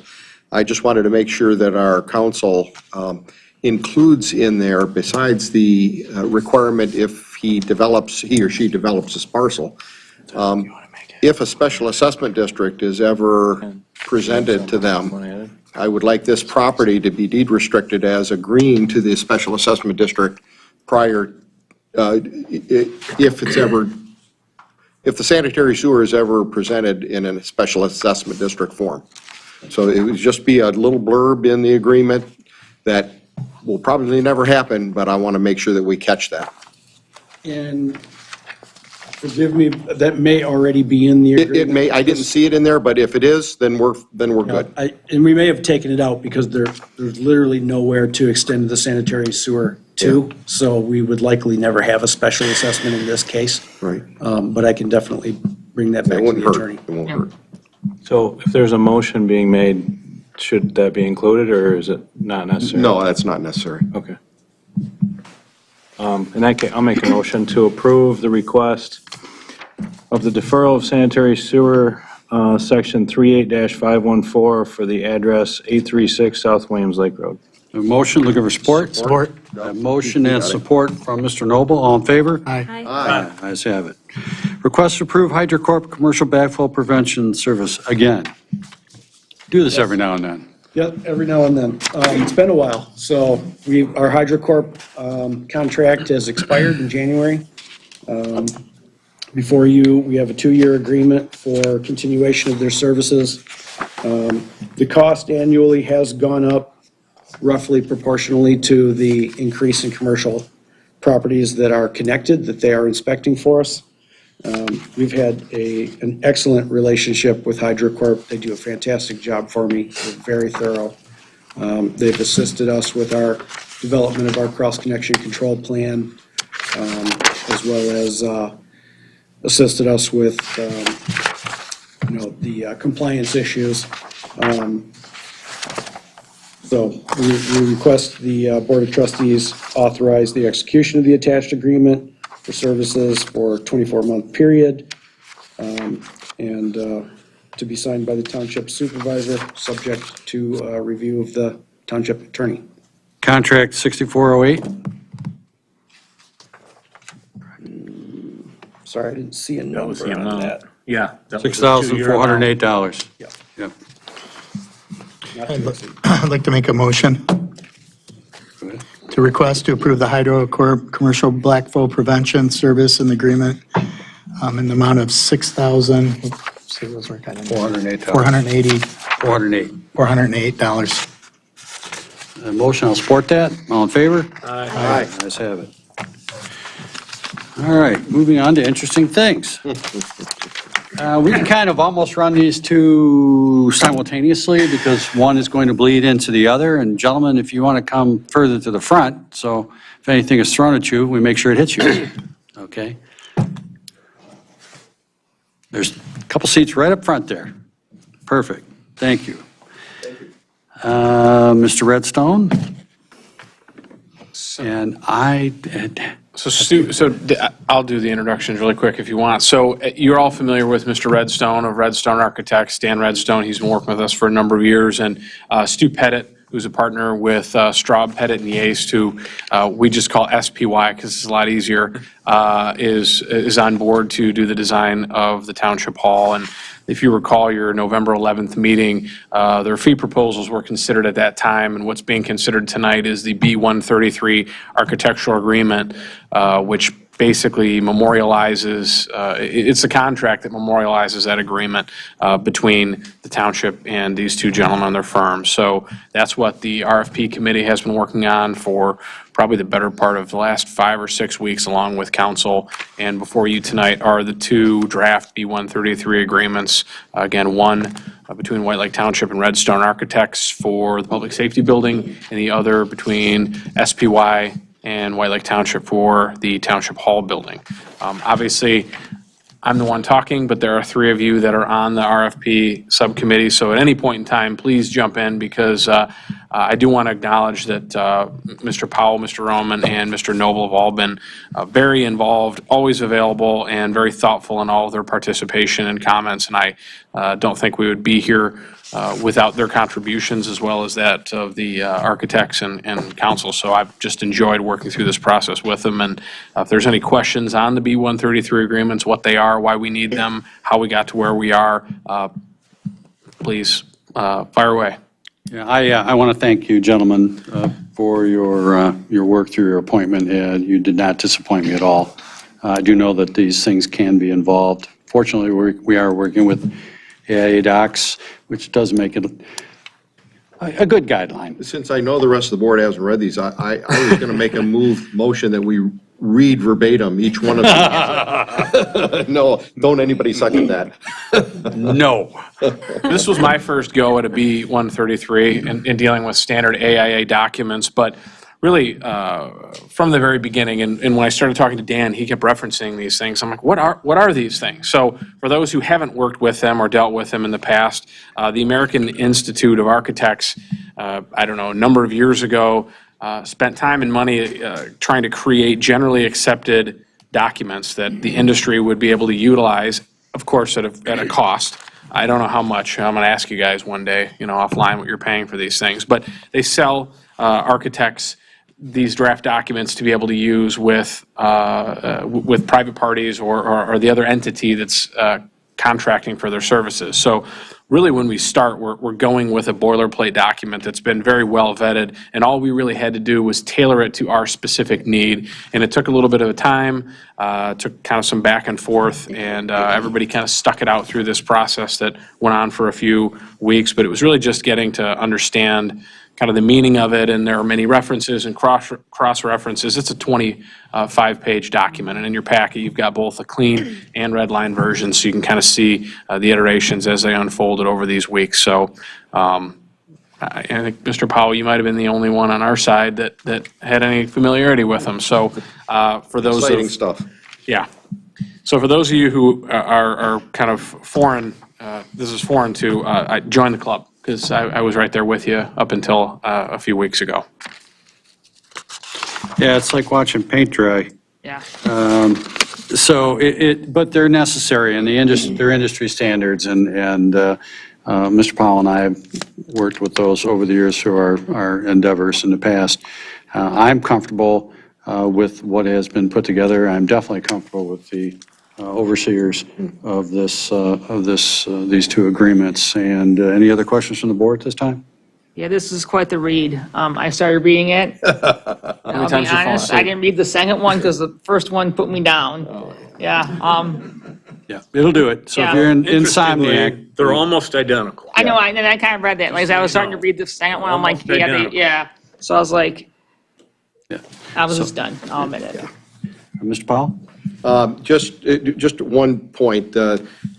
These documents bring the two firms in as our consultants so that they can not only design the buildings, but present those buildings to this board so that we can help make decisions on the design and the finishes and of the sites and of the buildings. They have already been very valuable to us in putting together the RFP for the construction manager.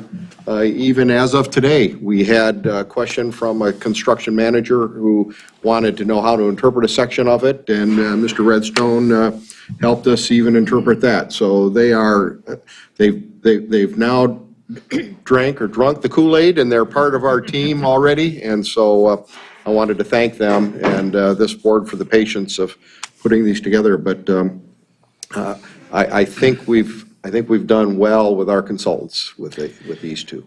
Very good. And just to kind of wrap that up, and I think that was great that you pointed that out, Mike. It's been an ongoing, it's kind of been a journey, and we've got many months ahead for all of us.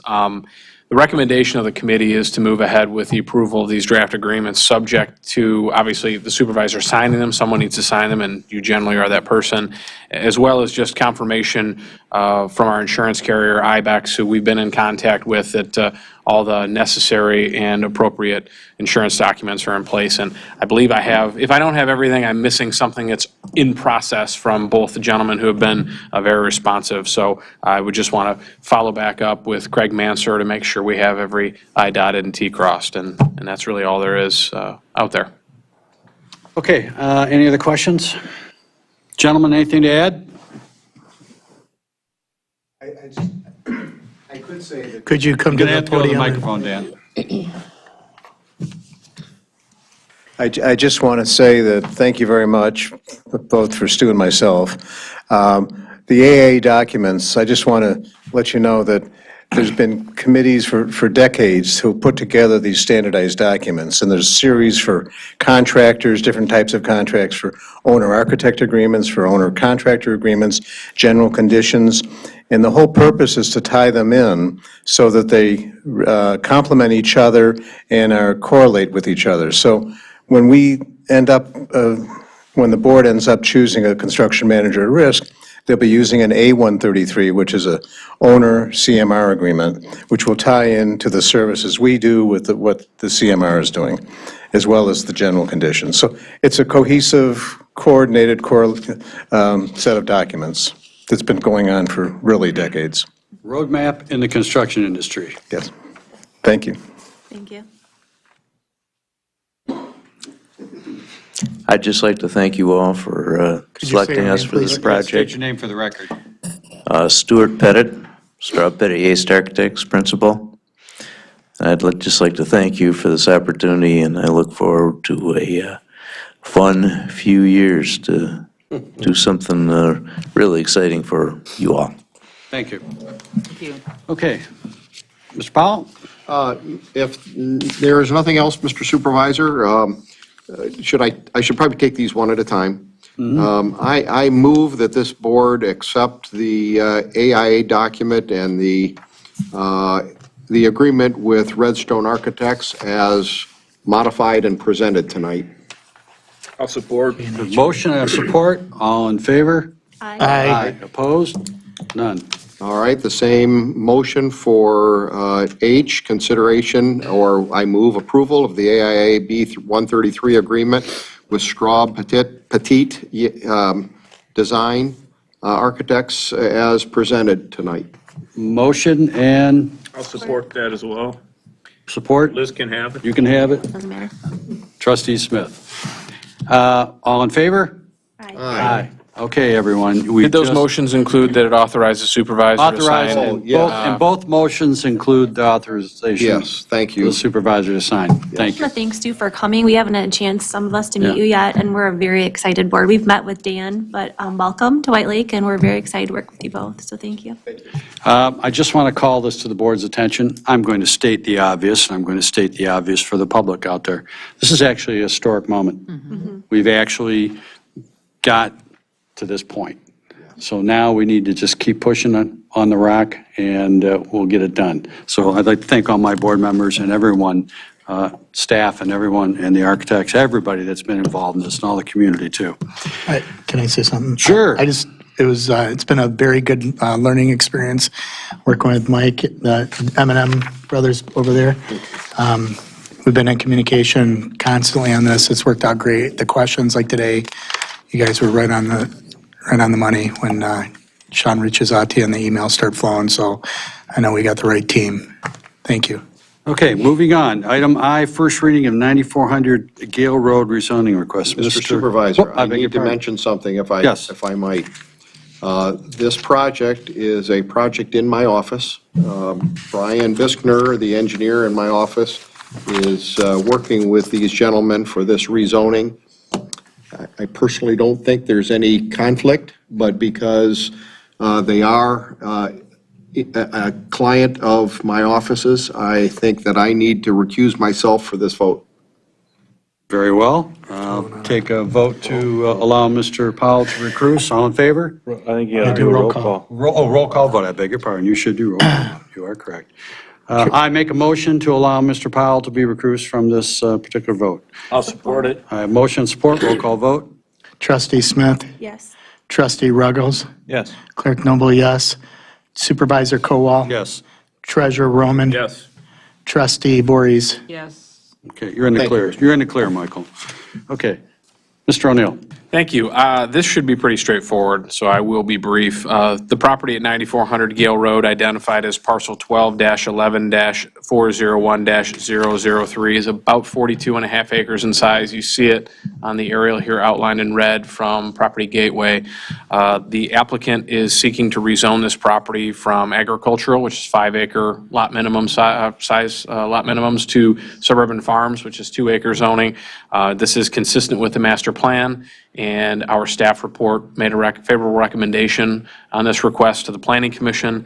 And on January 5th, after holding a public hearing, the Planning Commission unanimously made a recommendation to the Township Board in support of the rezoning request from AG to SF. So that's really it in a nutshell. A couple of the comments that came up really had to do with maybe environmental concerns and tree removal. Really, if you look at this aerial, you'll see imagery that is a bit dated. There's scrap material, old tires, dilapidated vehicles, trailers, things like that the previous owner had stored out there for decades. It was previously a mining operation, for those of you who may be familiar with this property as we move back kind of historically. But it's been pretty dormant for a number of years. So they've gone out and started cleaning the property up. They removed some trees, and I believe are in the process of replanting them just sort of on their own. And those were some of the concerns that kind of came up. Just kind of food for thought, or just for the record, they do intend to do a land division and put a private road in. I think they're talking about possibly 9 units. That's actually not really what's up for consideration tonight. It's just simply the rezoning request. However, I did think it would be appropriate to mention that tonight. And in your packet is just a very rough, simple layout of how the lots may be divided through the process if they were to move ahead and be able to meet the ordinance requirements. So I know the owners are here in the back. They've probably enjoyed every bit of this meeting. They're still awake. I see them waving. So if you have any questions for them, I'm sure they'd be happy to answer. If there's any questions for me, I'm happy to answer them as well. That particular piece of property is kind of like the last little niche in there. It's on the north side of Gale Road. It's kind of like the end of what I'll call the developed property before the rest of the park. The only question I have on that, I know that we've had the Pontiac Lake Sewer District is up and inclusive, so will this particular be a requirement for them to be on sewer? I will say it this way, the property is served by the sanitary sewer system. How and to what extent, it really depends on what their development plan looks like going forward. What also needs to be looked at, and I'm sure Aaron can jump in, when the SAD was established 20 years ago for Pontiac Lake, there's some question as to what this property was, how this property may have been obligated to participate in the future. That's not really. History is yet to be revealed. Right, and we'll get to that, and, the applicants are aware that the sewer runs right along their frontage, and, fully aware of that.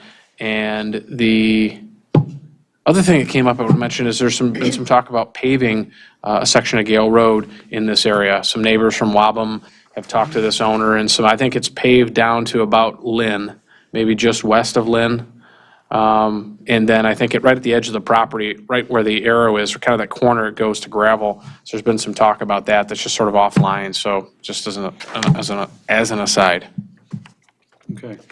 Any questions or comments from the board? I would love to see them hooked to sewers. I know it's history. Sure. I just don't see it tonight, and I know it the other night. What's their goal for how many houses? What kind of density do they plan to have? So that, in your packet, you'll see that they show, this is rough. This has not been, nothing's been approved at this point, but they believe in laying this out, that they may be able to get 9 parcels. Most of those are larger than 2 acre. They would all have to meet a 165-foot road frontage requirement. I don't know that all of them do in this configuration, but this is just a rough layout. We ask any applicant to give us just a conceptual idea of what they intend to do on the property. This is. Site plan is not a requirement of zoning change. I'm just curious. Yeah, this is not compliant. I promise you it will not look exactly like this. There would have to be tweaks, but they may very well get 9 properties. So Andrea, at the Planning Commission on the 5th, we had a little bit better sketch than that shows. We had one that's in color, if you want to look at it from the 5th. And they actually included a couple interesting amenities. They left some area for equestrian easement, potentially. Yes, yep. Beach park, so they're going to connect to some trails that kind of go behind their property. So it was. I can actually pull that up, Scott. So yeah, 9 lots.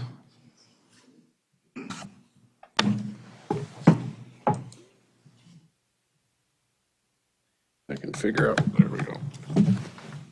So I would say, just from our planning commission meeting, these gentlemen were exposed to the usual shock and awe of the neighbors that when the trees start coming down, they don't like change, really. So they got to endure a little bit of that, but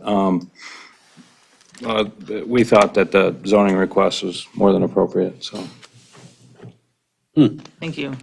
Much better, Matt. Yeah. So tonight is just first reading. If you choose to move it ahead, they would appear again at your February meeting for second reading, which is effectively adoption of a map amendment request, or approval of a map amendment request. Any questions from the board? Seeing none, I'll make a motion to adopt this at first reading, and move it along to second reading for a 9400 Gale Road rezoning request. Make that in the form of a motion. Looking for support? Support. I have support from Mr. Roman. Motion support. All in favor? Aye. Opposed? Ayes have it. You can come back, Mr. Powell. Item 6, we pulled it out because it was supposed to be a separate item. The Corridor Improvement Authority, as you know, we've put a lot of time and effort into this, and the thought process of finding the right people for the right job, very much like we've had success with some of the current committees that we have. The current group of people that I am proposing to put on the Improvement Authority are persons of very high caliber and high character, and they also meet the criteria. There is certain criteria. You cannot just arbitrarily pick persons throughout the township randomly. They have to have a business, community interest of such within the district, and then one resident at large. And the members of this, most of you know most of them. Pastor Debbie Lennis from Presbyterian Church. She is a proven leader. She has brought that church back upside right now and has a good following and really cares about what goes on in the community. And I was really pleased to see her enthusiasm that she has for White Lake Township and what will be going on within the community.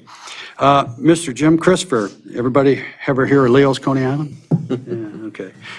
Jim is all White Lake and is a member of the CCDC committee, as you are, Mr. Powell. And he is raring to get to go because he wants to see this move forward, and he has two interests. He lives in White Lake, and he has a business in White Lake, and he falls within that the corridor requirements by the statute. Rick Walklett, some of you may remember him or not. I know, Scott, you will. Okay. And Mr. Walklett came into the planning department one day with this pipe dream of putting in this boat launch for many of the residents on Oxbow Lake. And did a fantastic job going through all the layers and layers and layers to get to that. And was extremely organized and is very much a person about White Lake. And also, that organization falls within that criteria. And he will make an excellent member of this staff. Tony Madifer, you also served with him, Mr. Powell, on the CCDC, is kind of like our citizen at large, and he has the interest in particular in the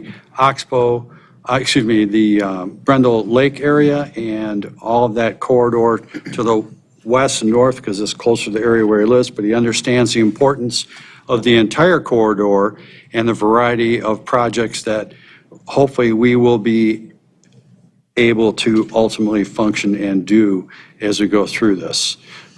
Mr. O'Neill.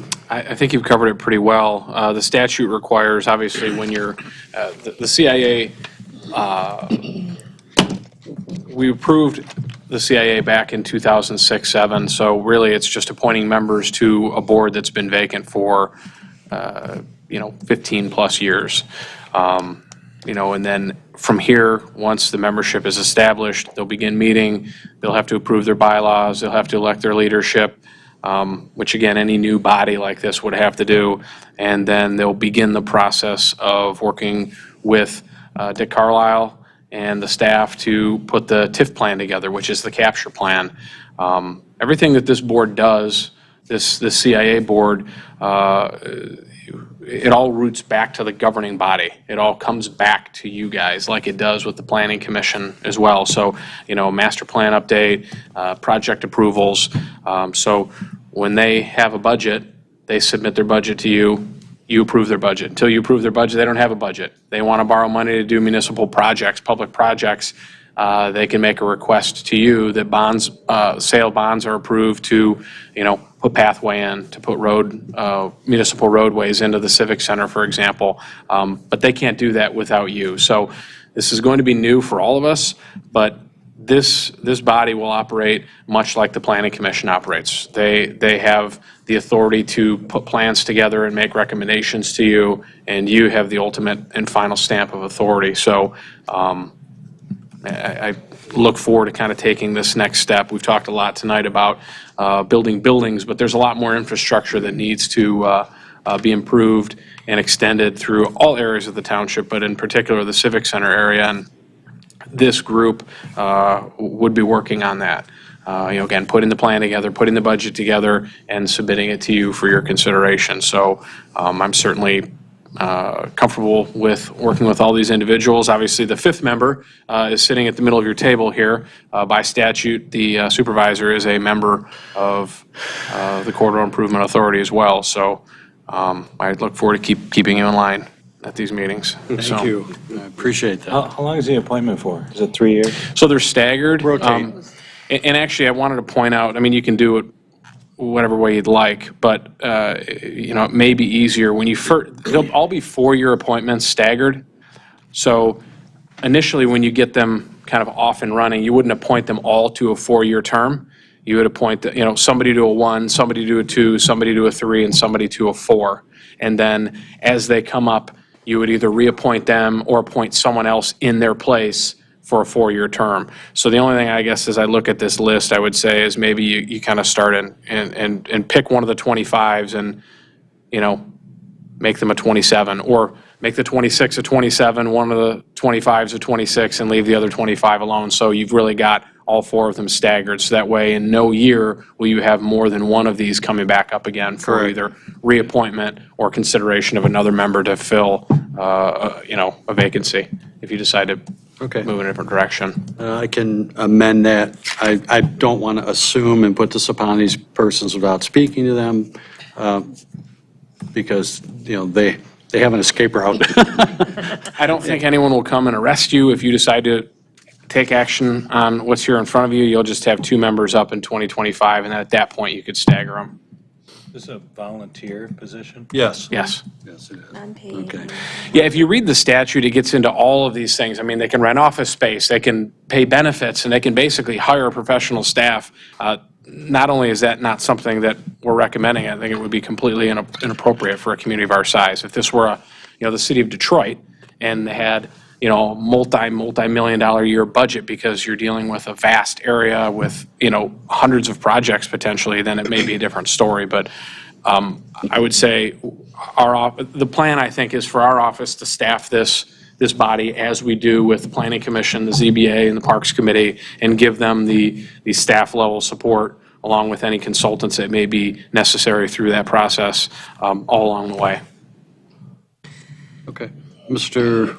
Roman. Well, we're not familiar with how these CIAs work, but does anyone know how frequently that board is going to meet? That board will meet at least once a month, perhaps more in the very beginning, and then it'll become, as the processes go through, it'll probably be once a month, and ultimately it may end up being quarterly. So, Our consultant, Mr. Carlisle, represents DDAs and corridor improvement authorities all over Southeast Michigan, and he actually said that most of these bodies meet at like 5 or 5:30 because it's a business working group. It's not the same kind of, most communities don't treat them the same way as they'd have a board or council or a planning commission or ZBA, and that's great with me. I mean, I think we were actually Do you know if are you guys going to be, is this board subject to the Open Meetings Act? Absolutely. It is. Okay. And professional minutes will be taken, and agendas and minutes will be posted on our website. Okay, does anyone know if they need their own bank account, the CIA? there ultimately will probably be something that will be Tax created, not capture. necessarily for the CIA, but for the township, for any money that's eventually captured. The township will have to set a separate fund aside. You're thinking more of a fund. Well, if it's going to be a separate fund, then yeah, separate account too. Probably so. If there is a tax capture, that money cannot be used by the township. It can only be used in the corridor, but general fund dollars can be used in the corridor. So general fund dollars can go in both directions. Corridor captured funds can only be spent in that corridor and only consistent with the approved plan. And I think we're off, to a good start. Again, on another historic thing, we, had a seed planted years ago. It did not come to fruition. But fortunately, it was planted years ago because now it's established and now we have an opportunity to move forward with this. And of course, we have a great place to put these funds. I mean, we've got the great opportunity before us to move forward. So I talked to multiple people. There were other persons. Some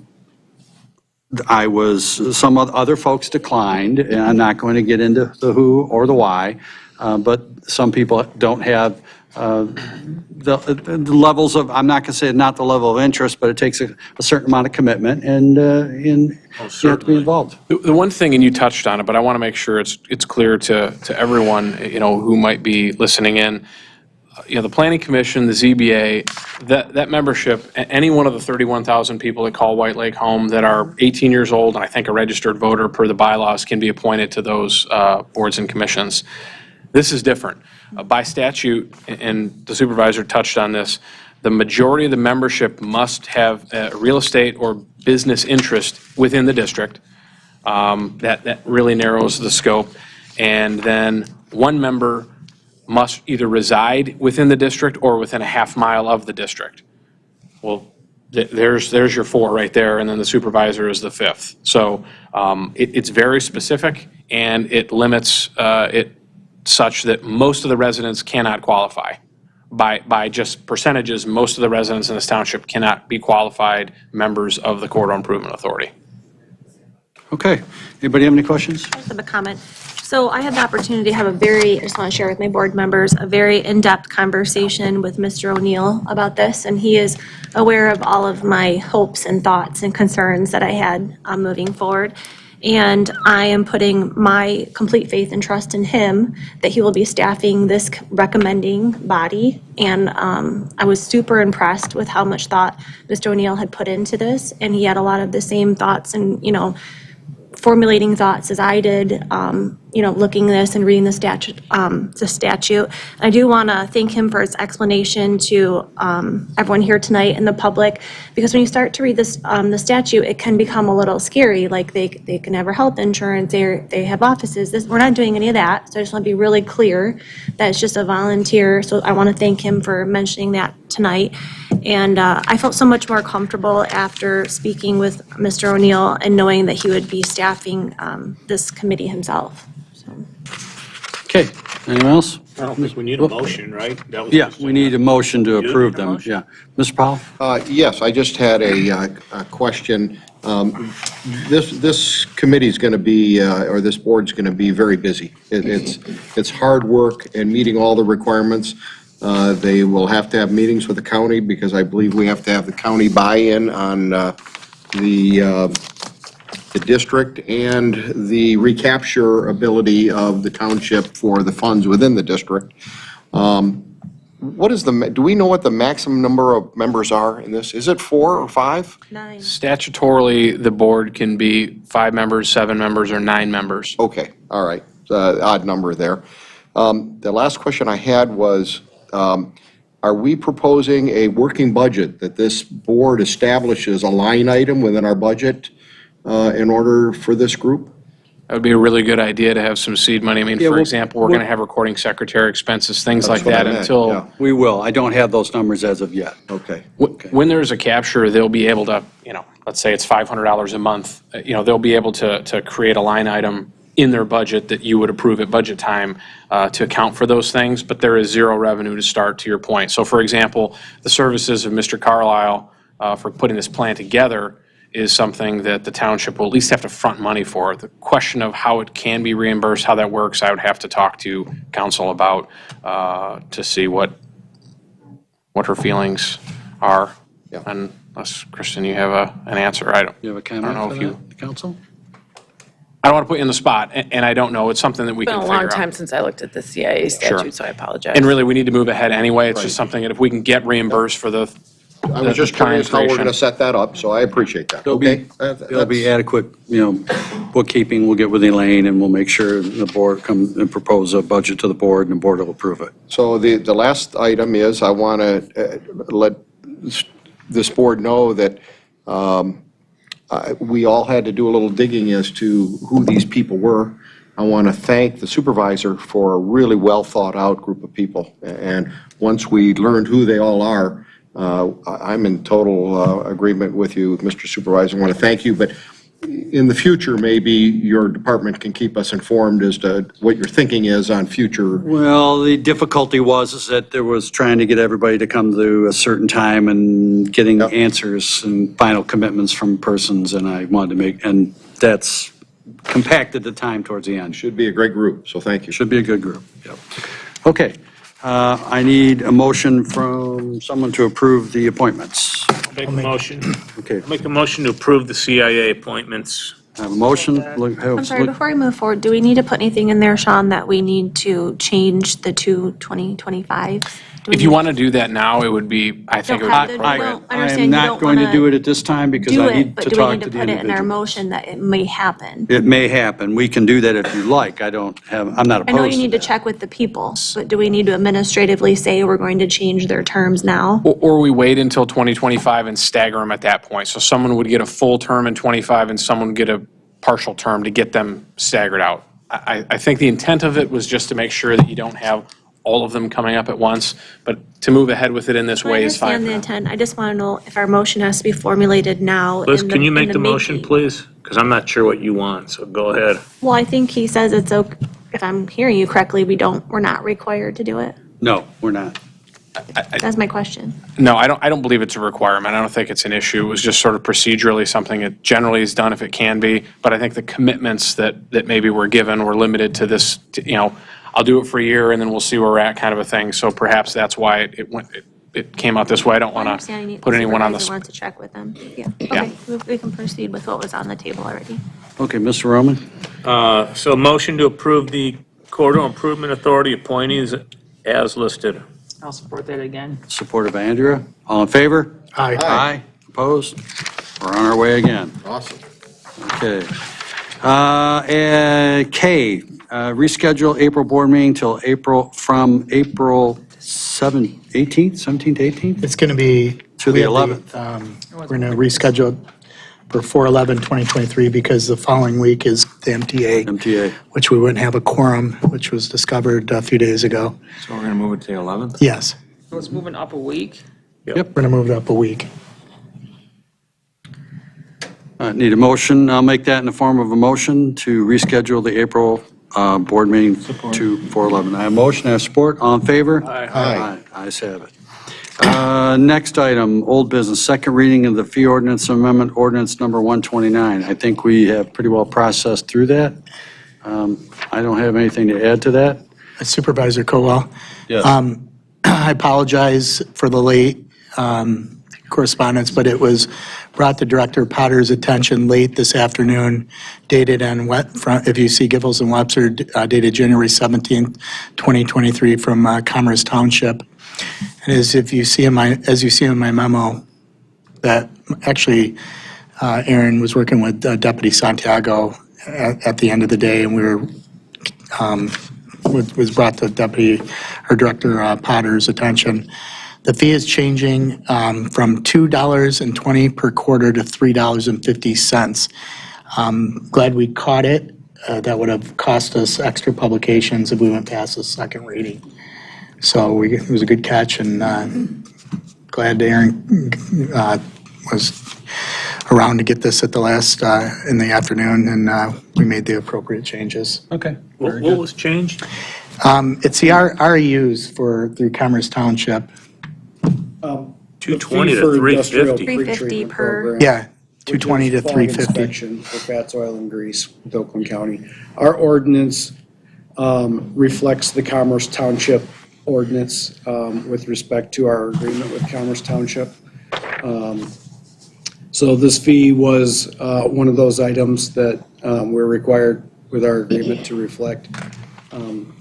The pretreatment program is fats, oil, and grease inspection. Okay, by this isn't your County Floor. typical sewer connection or? No, this is just inspection of water quality, essentially, on what's coming into the sanitary sewer system from commercial properties.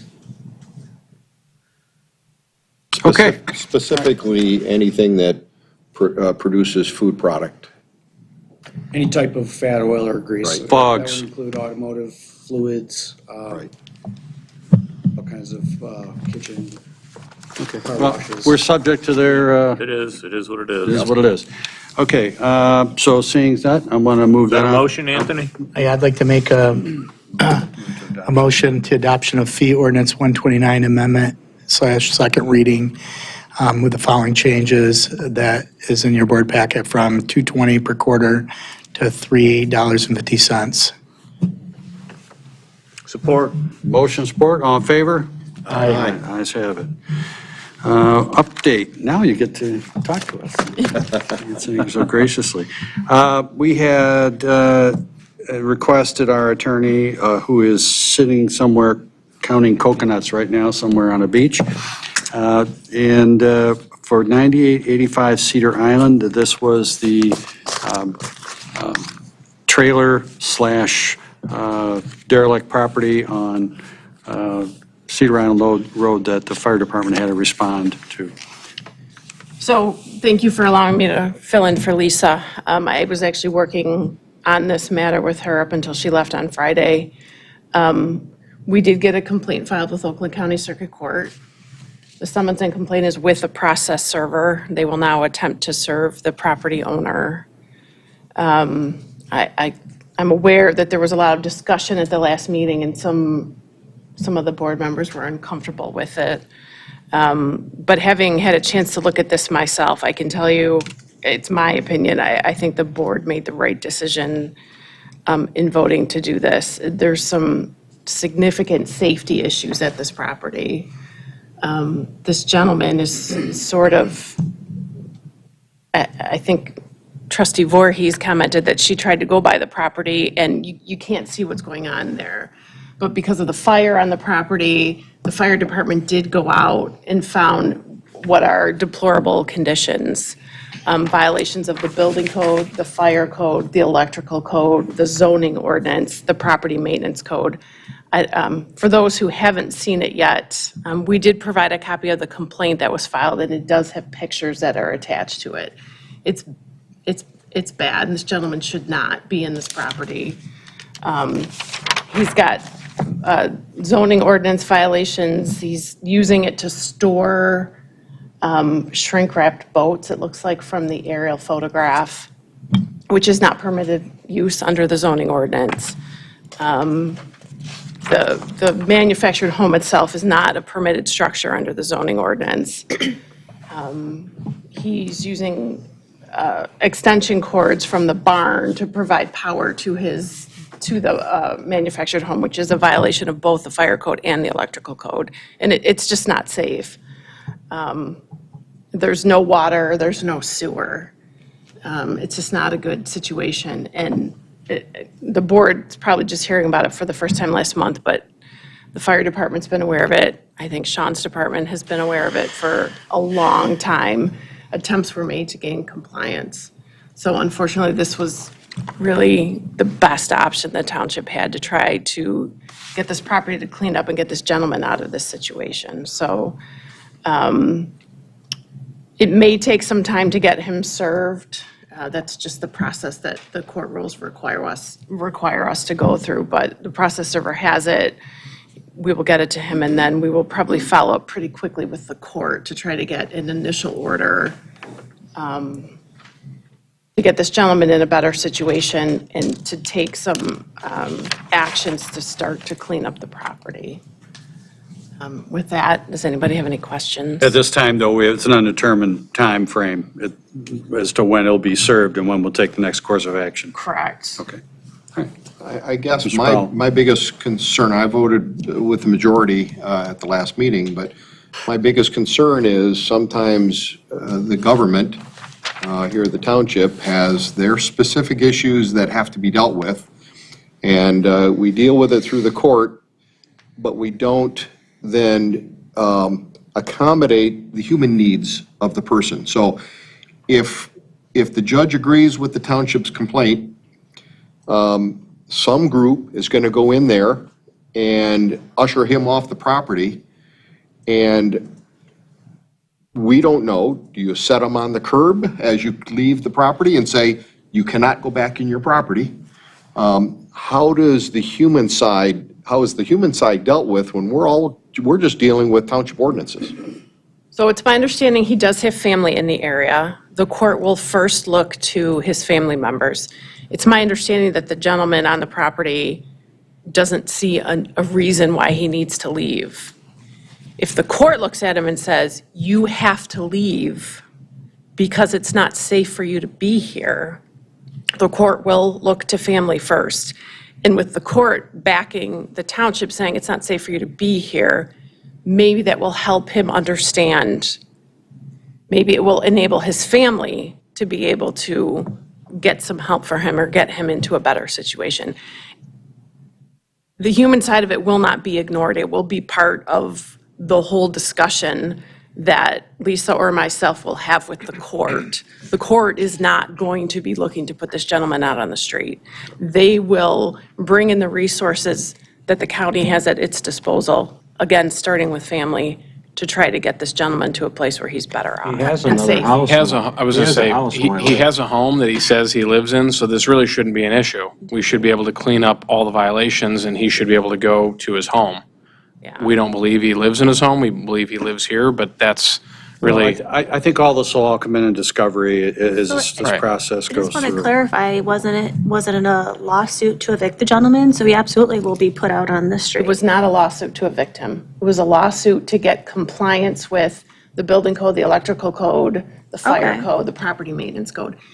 But through that, the court will see how unsafe the property is, and they may take it to the next step, call in resources that they have through the county government. Okay, so the actual lawsuit filed was just to come into compliance with White Lake Township. If he has no family, they would issue like a guardian ad litem, correct?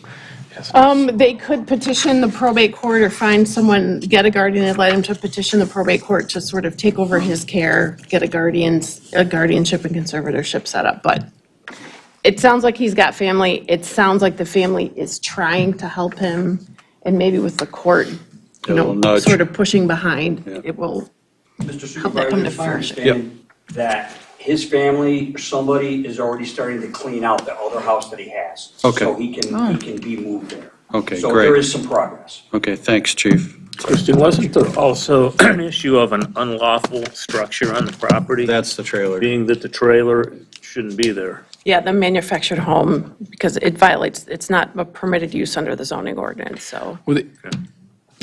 so, it's not, there's no building permit, there is no foundation, it's still on like a chassis. And so people do have manufactured homes on acreage, but they go and get a building permit and they put it on a foundation. It has to be anchored, it has to meet all the building codes. It doesn't do any of those things. There is no septic, it's not connected to sewer, there is no well, there is no water.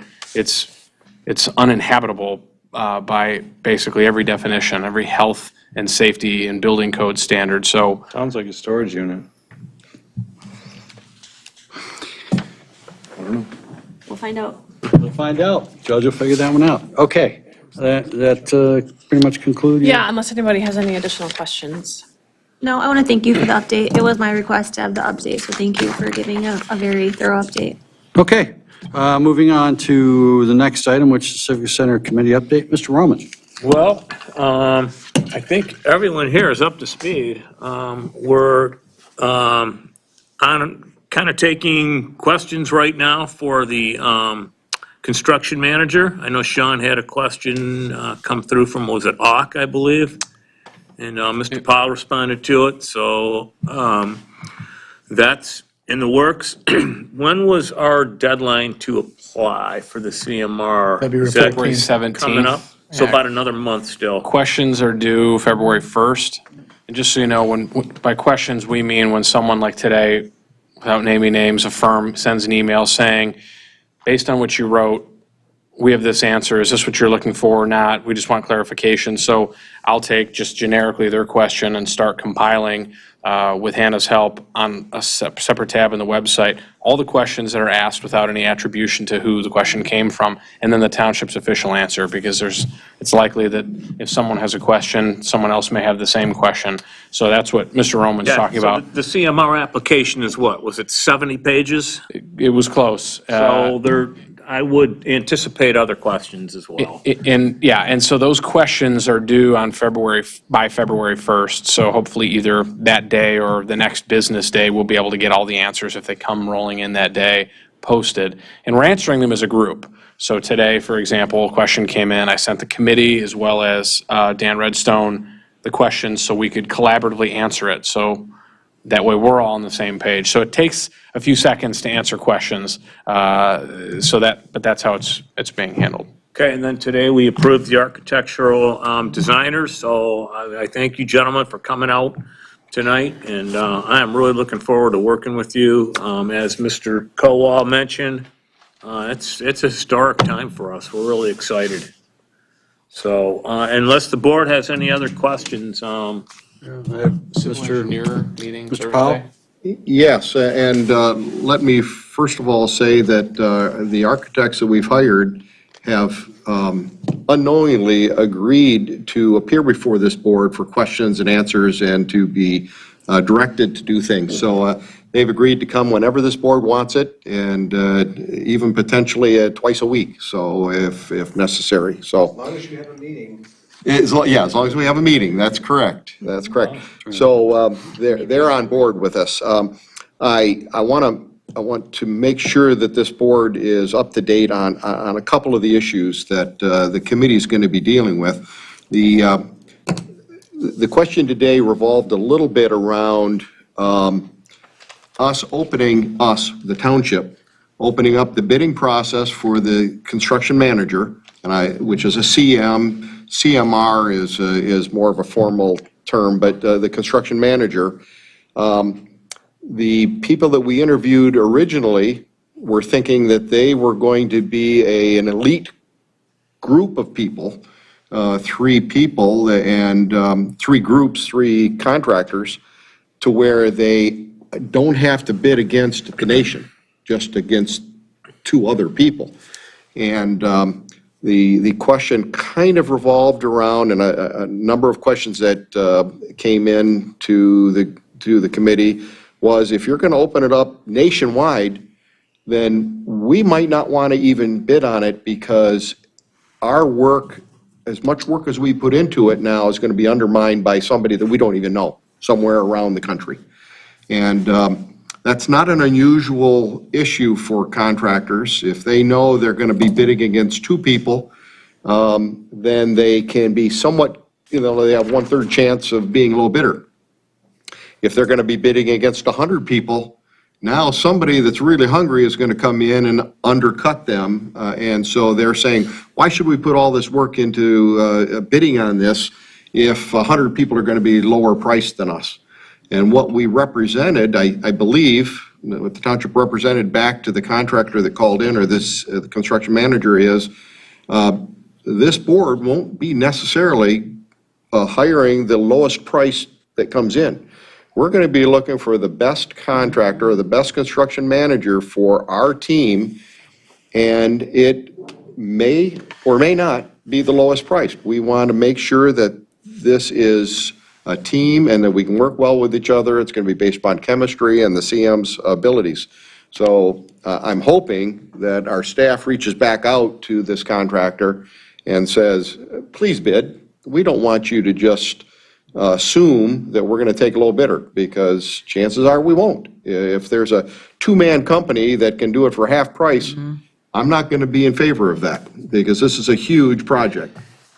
So that's one small issue. Another issue that came up, and we have been working with the 2 architects, is the definition of the plot plan, or the area that's going to be attributed to each of the buildings. As you can well imagine, the police department has a parking area and a drive lanes and access in and out. The township hall has or the community building has a parking area and drives in and out.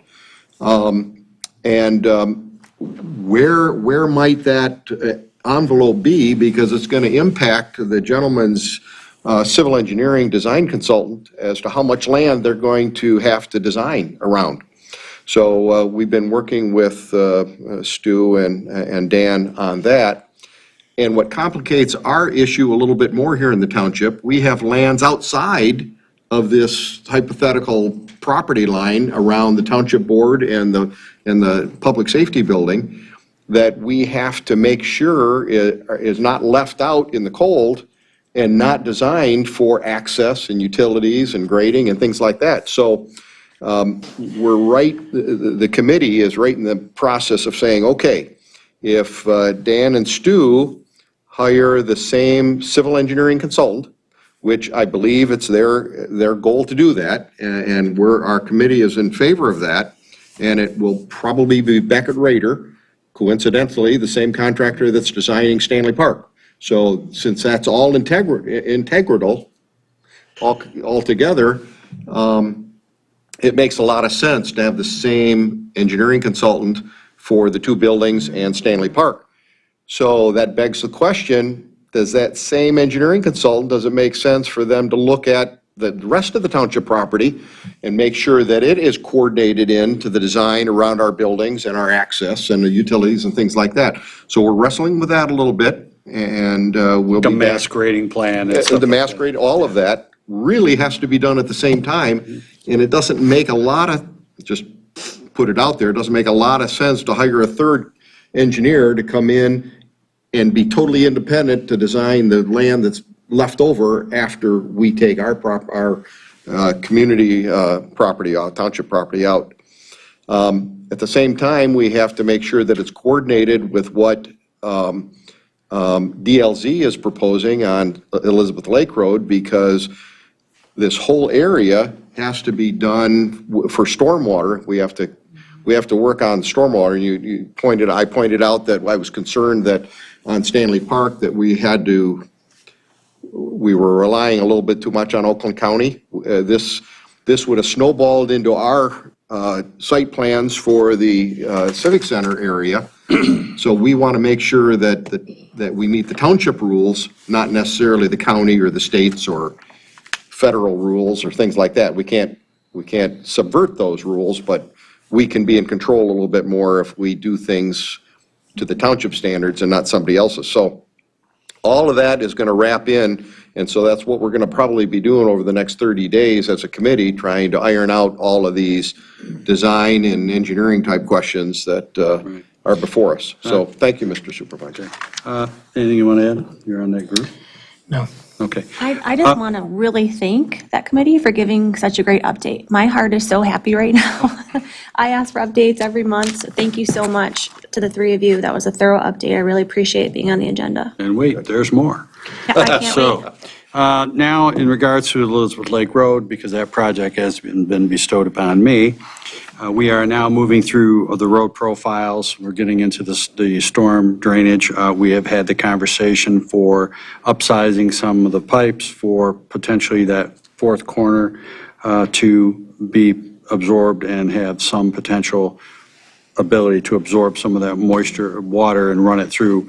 So that would create ultimately in the future, may not be now, but could be in the future, to have that fourth corner developed because they have, if that detention basin gets encroached upon, there has to be the ability to offset that encroachment. So there are some calculations being done for the upsizing of that pipe so that that'll be done in the future, because now's the time to do it, as you well know, not trying to do it 20 years from now when we've got an area in place. There will be a wetland delineation that is going to be done here when the weather starts to break, because there is also the possibility of a storm, I'll call it retention, you could call it detention, water feature, which will be almost like a crest. It follows that contour of that area there, and that will have, at this moment, potentially multiple outlets for storm to be brought in, probably one south to where the PD, Public Safety and Township Building is, somewhere midway, and then somewhere to the north. And those three would fall into that water feature, and then that water feature have an outlet to that natural discharge there. Right. So that's being looked at right now. Geotechnical boring should start shortly. If you've been up and down Elizabeth Lake Road, there's a bunch of stakes all over the place. They're marking where they're going to start poking holes in the ground so they can determine the soils conditions. And that is also a requirement for the road commission and the engineering of that particular road. And I might bug in here a little bit, that we have a meeting with the civil engineering consulting firm Thursday. regarding all of this on Thursday as well. So, thank you, Mr. Supervisor. Yeah, well, we will have. We're expecting the civil engineer to show up that day. We will have the accesses that have been discussed with the road commission and the locations of which they would prefer them to be, which will essentially have this plan that DLZ is generating will have the road, sidewalk, utility stubs into the property, and drive stubs in. And then from that point, that's where we have to look at the mass grading and the future of what will ultimately be there or could be there. So that is moving forward. We have an update tomorrow morning at 8:45, and we'll keep you in the know. One more thing, just so everyone's aware, there were some requirements by the federal government for the $1.6 million grant we received. There was a submittal requirement for the end of the year, and it was met. I think it was 4 days early. Everything that they needed to have by the end of the year was in, so we're in good shape. And I'm going to leave you a little tidbit. Something historical may come back to White Lake Township, and I'm not going to tell you what it is right now. But it was discovered, Fine, Anthony will tell us. pardon? Fine, Anthony will tell us. No clue what he's He doesn't talking even about. know. It was discovered in the late 80s, I think, and was discovered very close proximity to Stanley Park. And may end up having a home back. I'm doing what I can to see if I can pull something off. We'll find out. That'd be sweet. That'd be sweet. So we are moving forward, obviously, to the public. And you can see that this board takes this very seriously and very passionately. And we want to make it happen. With this, I will go into trustee comments. Andrea. Thank you. I just want to go through and thank all of the committees that we've reinstated new people this year. And thank you Supervisor Kowal for giving us some great people, especially on my favorite committee, Parks and Rec, because there's a reminder between them and the CID that we just, or CIA, excuse me, we're all volunteers. We're a volunteer committee, and I hope you continue to take the CIA's in the future recommendations along with us Parks and Rec, and also continue to support the Planning Commission and the ZBA, sorry. The Polar Plunge, which the Police Department which supports the Special Olympics, is February 4th at the Tiki Bar, if I'm giving it the correct name, in Walled Lake. It's fun to see our local first responders jump into the water if there's any ice that they can jump into. Water will still be cold. Yeah. I think we're going to open Chief Keller's pool. If that doesn't work. Yeah, hopefully we have He ice for charges, that. you can't go over there, there's a fee. Membership fee, it's crazy. I can't afford it. And that's all I had, thank you. Mr. Noble. This week I had the opportunity to swear in one of the Eric Shotwell from the library is a newly appointed library member. April Stevenson asked if I would swear him in, so had the opportunity to swear him in, and welcome aboard, Eric, if you're watching. That's it. That's it. Mr. Ruggles. Yeah, so the Planning Commission met January 5th. The only item on our agenda was 9400 Gale Road, which we saw here tonight. We'll be meeting again this Thursday. I haven't looked at the agenda, but I don't think there's very much going on. We'll be reviewing and approving the survey for the master plan process. So we're just trying to get a good handle on the questions that are being asked. There it is. Try to get some good data. And also, like Andrea mentioned, a lot of appointments, a lot of great people. I appreciate everybody's contributions, so thank you. And question for Justin, that grant that you brought up, who wrote the grant? Did you write it? The Ralph Wilson grant? Yeah. I did. Yeah, good job. So fingers crossed. We also have the Spark grant went in. We submitted the Spark grant on December 15th. We requested $300,000 from the state to rehab the old campground structure at Stanley Park, and we'll know by the end of this month if we're getting that money. So we'll keep our fingers crossed keep for our that one fingers too. crossed for that one. So we've been going after them. You good, Mr. Ruggles? I'm good. Trustee I Smith. wish we had winter, that's all. Like some snow. Boo. Thank you, Mr. Supervisor. I too will be quick. I want to welcome Library Board of Director Eric Shotwell to serving the library. As I mentioned last month, he's filling a current vacancy, and I want to thank again Beth Rabis for her service these past terms on the Library Board of Directors, and now we'll pass her torch and her seat on to Eric Shotwell. So we're looking forward to him serving and filling out the remainder of the 2020 term there. Thank you, Clerk Noble, for swearing him in. I want to thank the board and supervisor for addressing the MTA. That was going to be something that I mentioned this evening, that we had a conflict there, so thank you for already addressing it. And then I want to say we did really well tonight, team. With updates, thank you so much for everybody that gave an update in their area. I hope those updates will remain as a constant item on our agenda moving forward this year. We obviously have so many important decisions and exciting things happening that we need to have good communication, and those updates are really important. I really value them, and I want to thank you so much for getting those updates. We did it right. We got all the updates out tonight, and that was perfect. Thank you. And then we're off to a great start this year, and we absolutely made history tonight, so job well done. Okay, Mike Powell.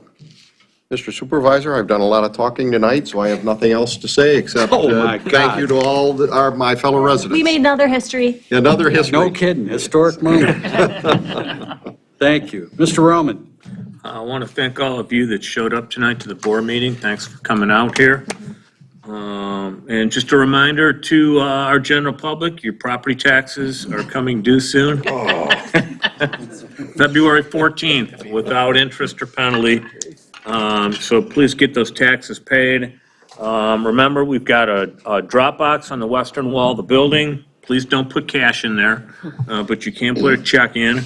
You can also pay at the counter with cash or check. If you're willing to go online, you can use a debit card or a credit card. You'll be directed to the county's tax system, and you're going to have to input a whole lot of information, and there are fees, but you can use a debit or credit card. That's all I had, Rick. That's it. Okay, well, as always, I appreciate my board members and the group that we have here working diligently towards our common goal, and all of the other members of different committees and organizations and interested citizens that take the time to come to these particular meetings. It's very important. So, you know, it's a privilege and an honor to serve, and I certainly am trying to do what I can to move this township forward and looking down every avenue that I can for any grant money. And Justin and I are constantly pinging back and forth. What's available? What's here? What's there? What can we get here? What can we do there?